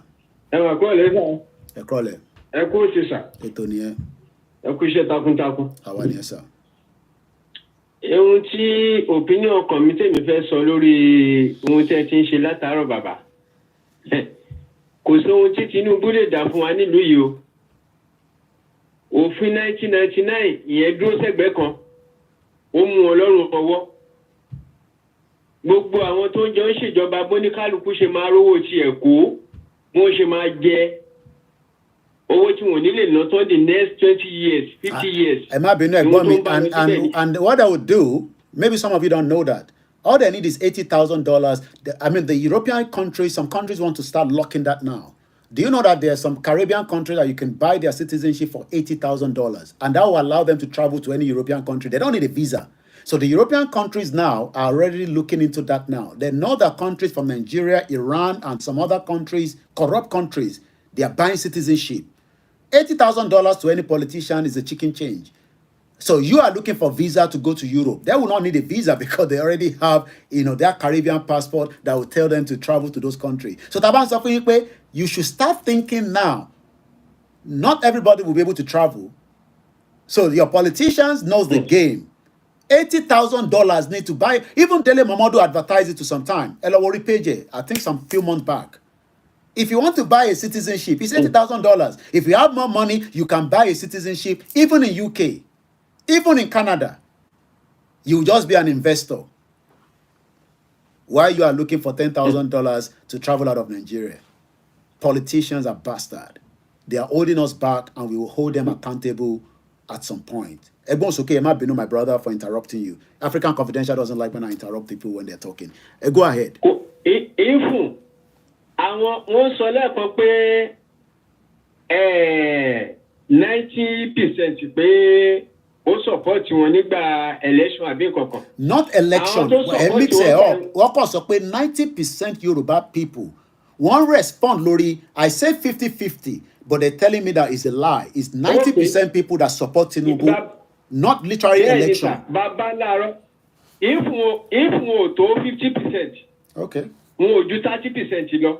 Anybody sọ pé 50% ni kó fi àwọn ìlú tó kù lẹ̀ kó wá sí Èkó ìlásán kó máa lọ sí inú ọjà kó máa lọ sínú ọjà kó máa tọ street lọ kó máa bè lọ́wọ́ èpè ní wọ́n máa gbé wọn ṣẹ́ èpè èmi ìgboro lèmi wà 24/7 àwọn ìyá tó ń gbá ní street yẹn 28,000 naira ni ó sọ fún wọn ẹlòmíì ò nílé ìta ni wọ́n ń gbé táwa mọ̀ àwa máa ń oúnjẹ fún wọn ẹ wá wáyé àwọn èèyàn bó ṣe dá nígboro àní òsọ́nà àbáyọjú pé ká pín lọ ẹ̀sà tẹ́ ẹ bá mọ iye àwọn fọ́rínà tó ń wọ ìlú yìí lójúmọ́ ẹ mọ̀ pé Nàìjíríà gan wà wọn déjà ní Nàìjíríà wà sà àní táwọn migration ẹ̀ bá ti rówó ihun tó ṣe wọ́n ti tán wọn ò fẹ́ mọ̀ bóyá ẹni tó wá sí Èkó yìí bóyá ó fẹ́ lọ bọ́ǹbù èèyàn 200,000 àbó ó fẹ́ pààyàn kò sí nǹkan tó kàn wọ́n sáti mú wá kó máa lọ ní. ẹ má sọ bí tẹ́tí ń ṣiṣẹ́ ẹni tó ń sọ̀rọ̀ yìí he works with a company that is Chinese people he knows what he's talking about ẹ má kọ́ rí báwọn èèyàn ń pè lórí program this individual tó ń sọ̀rọ̀ yìí Chinese company kan ló ń bá ṣiṣẹ́ bọ̀kọ́ ní láti dárúkọ he knows what he's talking about there's an influx of immigrants that are not Africans that can create problem and create more problem. You think that it's Igboho that wants to create problem. There are many people that wants to create problem in Yoruba land. Egbon's okay, Egbomi. Irú bàbá wa Igboho, irú àwọn alákìkanjú bẹ́yẹn la nídìí nílẹ̀ Yorùbá. Ọlọ́run ní jẹ́ bàbá yẹn ẹ̀mí ò ní pin lójijì, ẹ̀mí á gùn. Lágbára Ọlọ́run, ẹ̀mí bàbá yẹn máa gùn. Nǹkan kan ṣẹlẹ̀ lọ́jọ́ kan mi sàlàyé ní Kóìkì. Wọ́n mú kan mọ́lẹ̀ ní international airport. Wọ́n ní kò tiẹ̀ ní anything, kò ní pépà kankan rárá. Báwo ló ṣe wọlé? Can you imagine? Wọ́n náà á gba 5 million káwọn tó release ẹ̀ káwọn tó release ẹ̀ tí 5 million yẹn ò bá pé wọ́n náà á send ẹ̀ padà immediately in fact. Mo sọ fún yín pé before kó tó 1 hour wọ́n ti arrange 5 million wọ́n gbé lọ sí international airport. Ẹsẹ̀kẹsẹ̀ ni wọ́n filẹ̀ ni wọ́n gbé padà sí company. Àìmọye rẹ̀ lẹ́fídè bọ́dà ńkọ́. So ẹjọ́ ọ̀nà owó ní irú àrẹ́jìmẹ́ǹtì wo ni wọ́n fẹ́ ṣe tí ìlú yìí fẹ́ fi dá irú organisation wo ni wọ́n fẹ́ ṣe organisation wo ni wọ́n fẹ́ ṣe tí ìlú fẹ́ fi dá kò sí. Ẹ̀gbọ́n mi ẹ jẹ́ kí n back in níbẹ̀ yẹn when we are talking we at least we can go back to evidence base of what should have been done. Let's go back to the 2014 Confab. This is the Confab. I mean, don't worry about this being squeezed. Journalists work with paper all the time. If this has been dealt with during the Confab, we'll probably have resolved the problem of immigration. Part of what they discussed in that Confab was in carrying out this assignment, the committee deliberate on the following thematical areas: census, integrated national database, citizenship and nationality, residency and indigeneity. We don't have a problem if somebody from other African countries wants to come and live with us, but we want to have them in a proper database. I don't want to travel down to Okeogun and then be killed by a Senegalese, not even a Nigerian. I said, me and Igbowo, I have a video that, evidence says that pointed to some of our kings that that video is being archived for the future. Olayomi, can I interject you? I'm really sorry. Yeah, to interject. It's okay. Go ahead. The problem is, and I think, I don't know how we're going to get the word out, but I totally agree with you when you're saying that we need money. Without money, we cannot carry this campaign out properly. But the problem is, even though you're talking about that confab, even that confab is not going to work. You know why? Yeah. Because Nigeria does not belong to anybody. Nigeria was set up to fail right from the beginning. Nigeria was set up before, let us even go back as far back as the slave trade. When they saw that the slave trade was inhuman, the next systematic form of slavery was to actually now come and enslave us on our own land. All of us at the moment, we are enslaved. Well, people don't know that. Because the system that is running that all African countries has been set up to make us slaves in that system. There's nothing that any African ruler is going to do. You will always run back to the master that set up that system. And that's you're right, because there's a caller that says earlier on the TikTok that said Nigeria is a program. I'm listening to you, Sister Buki. Yeah. So even if they had set up that confab, it still would not have worked. No, you know what they do, Sister Buki. Let's enlighten the people. You know what they do, Sister Buki. Do you know what they do? They bring up all this. Oh, let's go and do confab. They eventually, they're not gonna use it for anything. But it's just to keep the hope of. I will prove my point. They want to keep the hope of people alive. It's all lies. Ghana is now bankrupt. Ghana was picking up. Look at Ghana now. It's running into bankruptcy. Now, if we move out of Nigeria, look at some other African economies. Look at Kenya. Look at some all the other African countries. You will see that none of them have their citizenry that are progressing. But now, as the other caller said, you're having all these foreigners coming in. Why are they coming in at will? It's because the system that has been set up to impoverize Africans. Now, the only way that we can come out of that poverty is to all of us to start clamoring for self-determination. Yeah. Not only inside the Nigerian state in West Africa, but all African countries. Yeah. But let me now come back home. We Yorubas, we really need to start this process of this self-determination. As I'm seeing it now, we're not serious. We are not. So many of us are still doing Emilokon. One Nigeria. Look at the YSTM. The YSTM should be way ahead of the game by now. What are we waiting for? We should be running those rallies across the whole of the Americas, inside this UK and everywhere. What's going on? All right, we're going to come back to you, Sister Buki, because my caller is calling from Nigeria, and their mobile phone will be running very draining. Let me come back to you, Sister Buki. Sister Buki, can you mute, please? Because you are here with us. Okay. You have electricity. My people back home, they don't have electricity. And this caller, I want him to land, so that before the battery will drain. He has data. He's working a little bit. He has a little bit of money, but his phone will be draining like yo-yo. Oh yeah, bones. Okay, caller. Can balance up. Then I'll come back again to Sister Buki. We appreciate every one of you on the Twitter space. Mr. Anikoiki, Sherry, Bati Baba, if you want opportunity to tún jẹ́ fún wa ìyẹn tó bá ní ṣe o kí àwọn bàbá Akíntóyè kó máa bá a send letter sí wọn àti gbogbo àwọn tó jọ ṣe ìjọba. Because the cat sọ pé bàbá yìí lò 4 years tágbára bá tún padà sí north kí ni èrè àwa ọmọ Yorùbá. Well, we've always asked that because question. tá a bá dá dúró èmi because kò sí fusion nílùú ìmọ̀ kò sí fusion kankan nílùú ìmọ̀ gbogbo wa ti mọ̀. Okay. Dollar ti lọ almost be 1,000 plus. Okay. Dollar kan la dẹ̀ lọ́nu lò wá náírà ti useless. Owó Benin Republic gan kì í ṣe gbé owó wa. Owó Ghana kì í ṣe gbé owó wa. Kó máa bá wa pariwo fún bàbá yìí. Ihun tó lè ṣe ni kó gba Yorùbá nation fún wa. Yorùbá nation la fẹ́. Okay. Kí wọ́n sọ ìlú ìgbọ̀n kó sọ di London.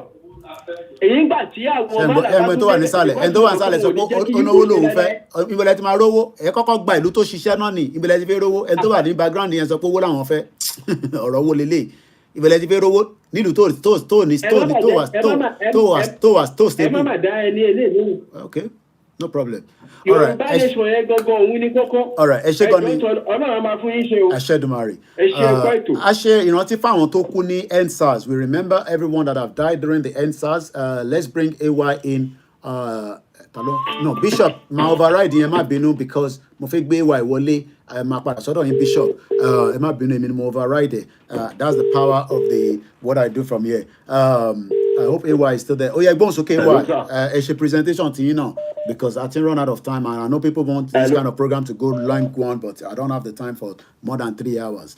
Not that I don't have the time, but again, you have to remember it's a family home as well, and it's a Sunday, and they have to have their dinner. Hello, ẹ̀gbọ́n sókè kíákíá AY. Okay. Mo kàn fẹ́ mo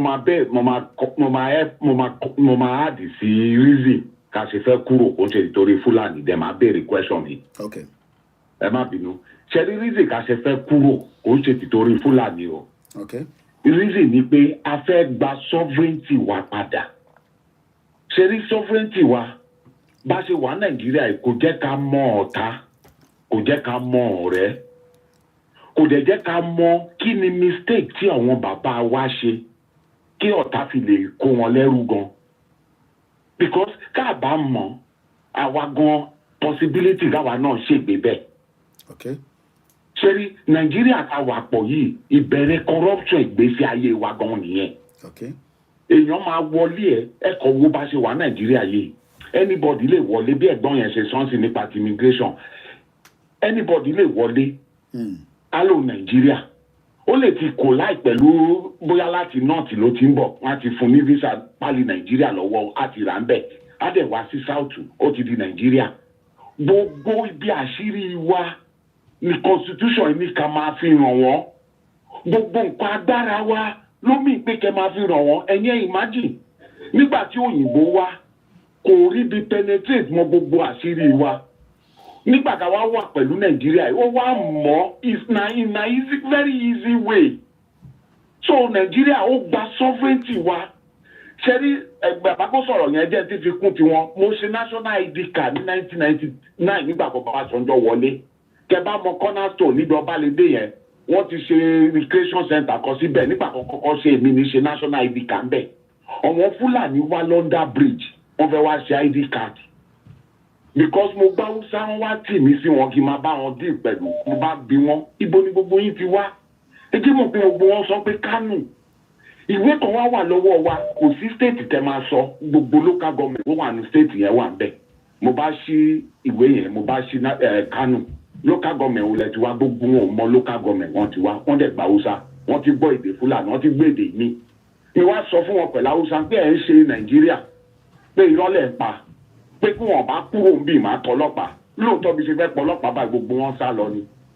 mi wá imagine ẹ wo táìmù yẹn 1993 ti ṣẹ̀kú òlé mi wá imagine pé ṣé ìbẹ̀rẹ̀ insecurity ní agbègbè Láfíàjì kọ́ nìyẹn. ẹ tí wàá sọ pé èèyàn nationalize rẹ̀ baálẹ̀ olórí wa ní Láfíàjì tó jẹ́ baálẹ̀ wa báwo ni kò ṣe ní sign sírú ìwé onítọ̀nkún ẹ tó nationalize as ọmọ Nàìjíríà at least Láfíàjì ló máa fẹ́ gbé. So ṣẹ́rí system Nàìjíríà tá a wà yìí and again Nàìjíríà tá a wà yìí kò jẹ́ ká rántí àwọn ọmọ wa kí wọ́n kó lẹ́rú kò jẹ́ bó ṣe rí gbogbo law tọ́wọ́n bàbá wa sign gbogbo agreement wọn sign pẹ̀lú òyìnbó nàìjíríà ta wà kò lè jẹ́ ká gbé síta kò lè jẹ́ ká béèrè and question tó mi fẹ́ béèrè ni pé Mr. Ọláyọmí tí òkè má bínú o question mi fẹ́ béèrè àwa ta wà ń diaspora àti gbádùn bàbá Akíntóyè tó ìgbà wo ni bàbá máa lọ nàìjíríà question tèmi nìyẹn ó tán. All right. ẹ ṣé gan. Thank you so much. Moki, the last caller, and I'll answer that. Bishop, I'm a shady kiakiani because 3 hours is almost coming to an end. I only have 11 minutes. Egbon's okay, Bishop. Yeah. Hello? Egbon's okay, briefly, because we're almost 3 hours on the dot. Yeah. Hello? Go ahead, we can hear you. Oh, thank you. Thank you. The network is somehow dropped. Yeah, thank you for the privilege one more time. Mo fẹ́ fi kún based on nǹkan tí Sister Buki sọ, so mo á fẹ́ fi kún wípé when we are meeting with our self-determination leader next, ká fi kún wípé they need to now encourage Yoruba people to believe in Yoruba thing, Yoruba production, Yoruba make. Nǹkan tí a bá ṣe fúnra wa tàbí ká gbàgbọ́ nínú nǹkan tá a lè ṣe fúnra wa. Not somebody imposing Western philosophy, Western certificate, and ìwọ tó jẹ́ orí the law ní UK or l'Amẹ́ríkà má gbé yẹn wá fi bàbúùzù wa ní ilẹ̀ Yorùbá torí òfin ìlú mìíràn ló kà. Òfin ilẹ̀ Yorùbá máa jẹ́ decision táwọn ọmọ Yorùbá ṣe fúnra wọn. So you need to re-educate yourself when we get to our land. Not come and impose yourself. A lot of orientation and reorientation will have to change.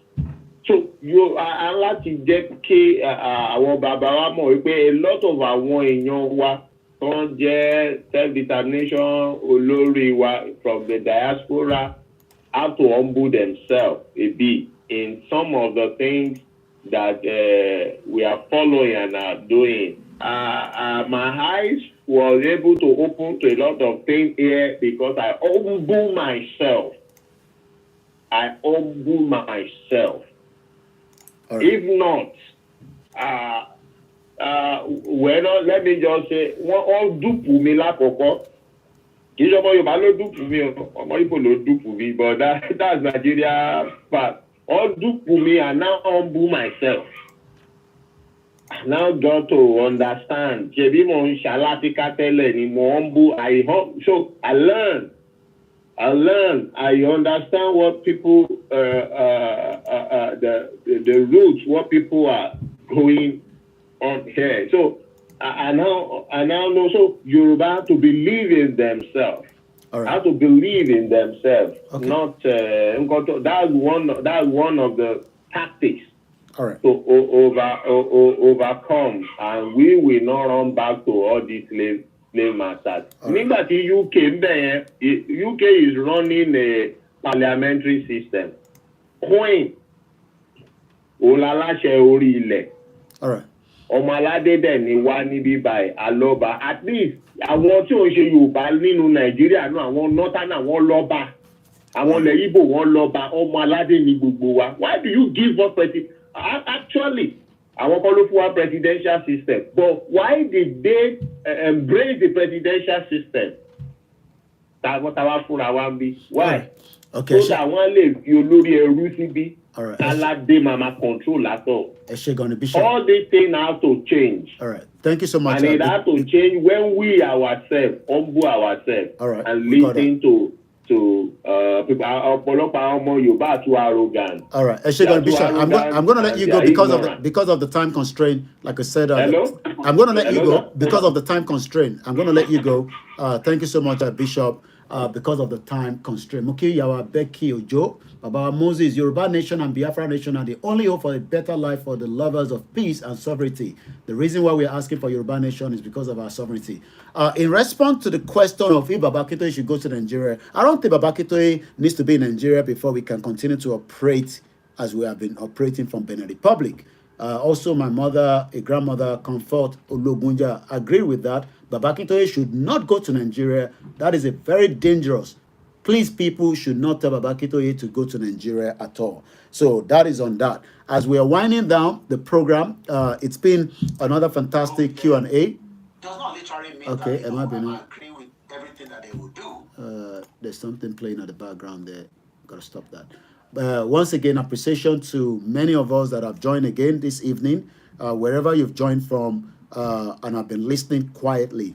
We're gonna come back again with the Q&A, where we want to know where we are. It's a great conversation with those on the TikTok. Somebody says, yes, we want Yoruba nation, but we want Tinubu to create more local government, create more state, and save our security and poverty. Someone say, I don't think we need more security, more local government. The 774 local government do not even have any functionality at all. It's a waste of time. Nigeria's program, somebody says that, our goods are falling. How do we, put it together? I was listening to the other side yesterday. They're also saying that, I'm on side in here. I'm sure you know the side I'm talking about, all these 419 side, that they're never going to agree with them. How are we going to agree, with somebody that we cannot even, she's a liar anyway. She's a complete liar. Everybody knows that. One more. But they're trying to live in denial. They're living in denial.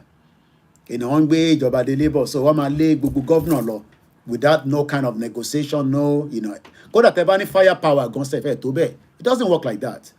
Stupid people all over the place. So thank you so much to everyone that have joined. If you have not been part of the program before, this is called Koiki Media. This is the platform that educates for the dissolution of that shithole country called Nigeria. Remember to follow us on the Twitter space as well.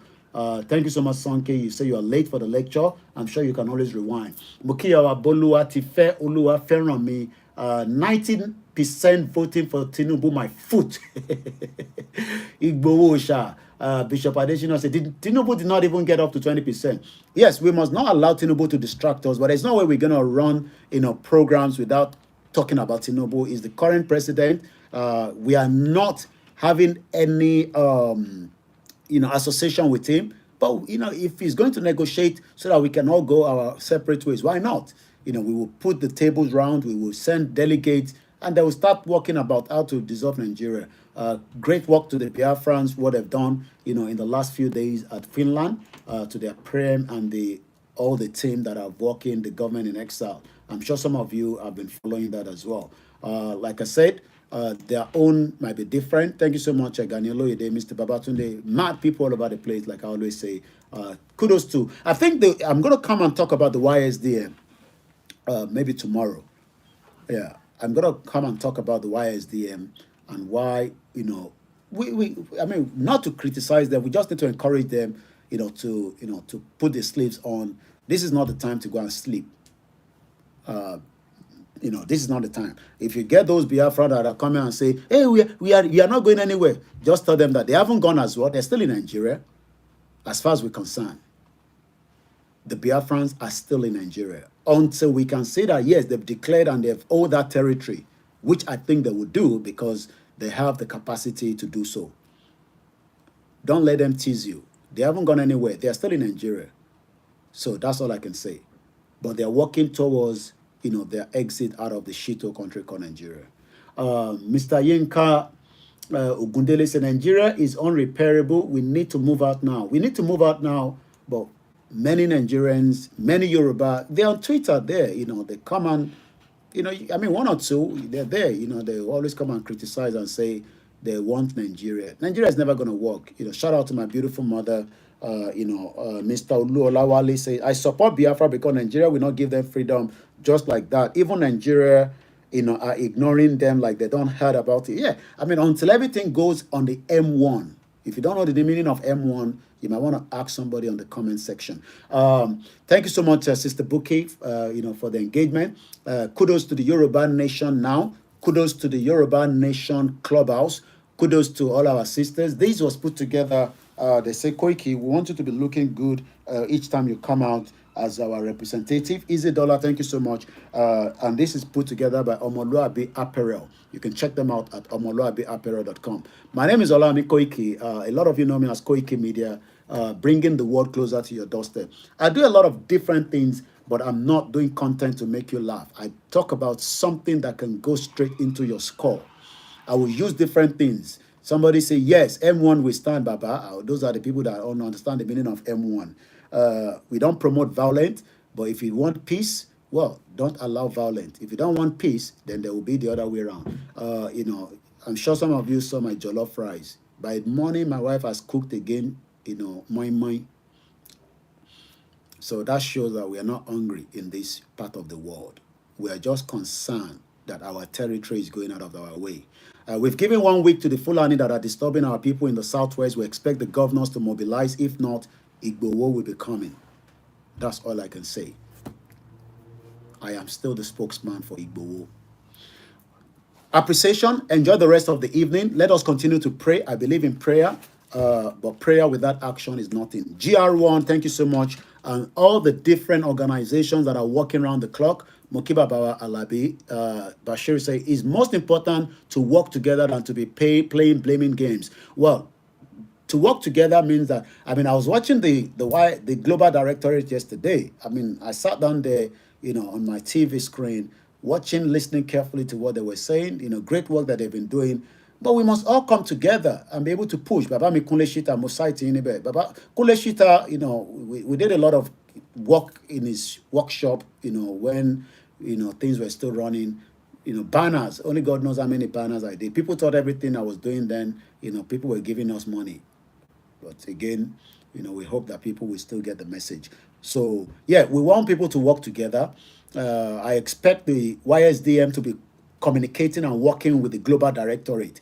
I expect them to work with the YOV, you know, which is Ibagani Adams. We must come together, you know, in one block, put out a conference, and let us make our stand firm. Tinubu has nothing to offer as far as I'm concerned. Tinubu is a double face. Tinubu will never give you a Yoruba nation. So we must forget about Tinubu and work towards having our nation, defending the territory. You know, the other 419 2x2, she's not going to do anything. She's just a liar. She's a woman in darkness. She's a darkness woman. And she knows that. So all the one that they are doing, I keep telling you that. I mean, I listened to one of their media yesterday, or both of them. I listened carefully. You know, oh, they need crowd. They need this. They need that. Oh, people must come out. She cannot even control the local government. Even the other one in Turkey cannot control his own local government. All I see that they're doing is called awareness, as far as I'm concerned. They don't have the balls. And I can challenge them anytime, any day. They know that. I am the last man standing for the Yoruba nation. 6 o'clock, I got to go now. Thank you so much. If you're joining for the first time, I just want to share and like the page. Remember to follow us on Twitter. And if you have any comments, send it through my website, www.koikimedia.com or info@koikimedia.com. Thank you so much for the support through the coffee bot, Easy Dollar, my brother. Do you like my jollof rice? This is my jollof rice. I love the bottom of the jollof rice. Why is this phone not turning around? 1 minute. Let me try and, you know, tease you guys before I go. Rotate. This is my jollof rice. I love the bottom of the jollof rice. Ọmọ tó ṣẹlẹ̀ ni pé èlò ló ń ta báàgì rice ní Nàìjíríà nísìnyí 55,000 naira. Èmi ló kàn ó dẹ̀ ti kàn báyìí nísìnyí. Ṣùwárí gbogbo ilé nísìnyí. Thank you so much, TJ Baba Bẹ́ẹ̀ni. Ìyẹn mo ṣe dárúkọ wọn rárá. Because the proper one. That's the proper one. Sorry. Fish. Ẹja. Ebi kọ́ ló ń pa wá. Ebi kọ́ ló ń pa wá.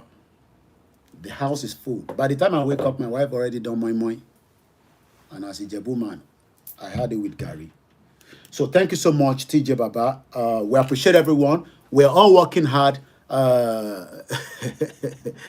Moki Elekan Easy Dollar. Moki gbogbo ẹ̀yin ẹ̀gbọ́n wa pátápátá. Alhaji Alabi, thank you so much. Mo ní kẹ́ pè mí kẹ́ jẹ́ ká sọ̀rọ̀. Thank you so much. If I haven't mentioned your name, don't get upset. You know, we might not pick everybody, but we know you're there, you're listening, especially the quiet listeners. Mr. Koiki, what is the aim and objective? Well, secure our territory and everybody will be excited. Everybody needs a visa to travel out. If we have a country that is working, they'll be begging you to come and even have partnership for free visa to their country. To come to UK now, go and be needing millions of naira. I don't do visa. But when you get to UK, you can call me, I will guide you. 2 minutes past. Have a very blessed day.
Let me also go and enjoy another program. Mokin Alaja Ara Musaiti Nebe, and great work to the Yoruba World Media. Thank you so much.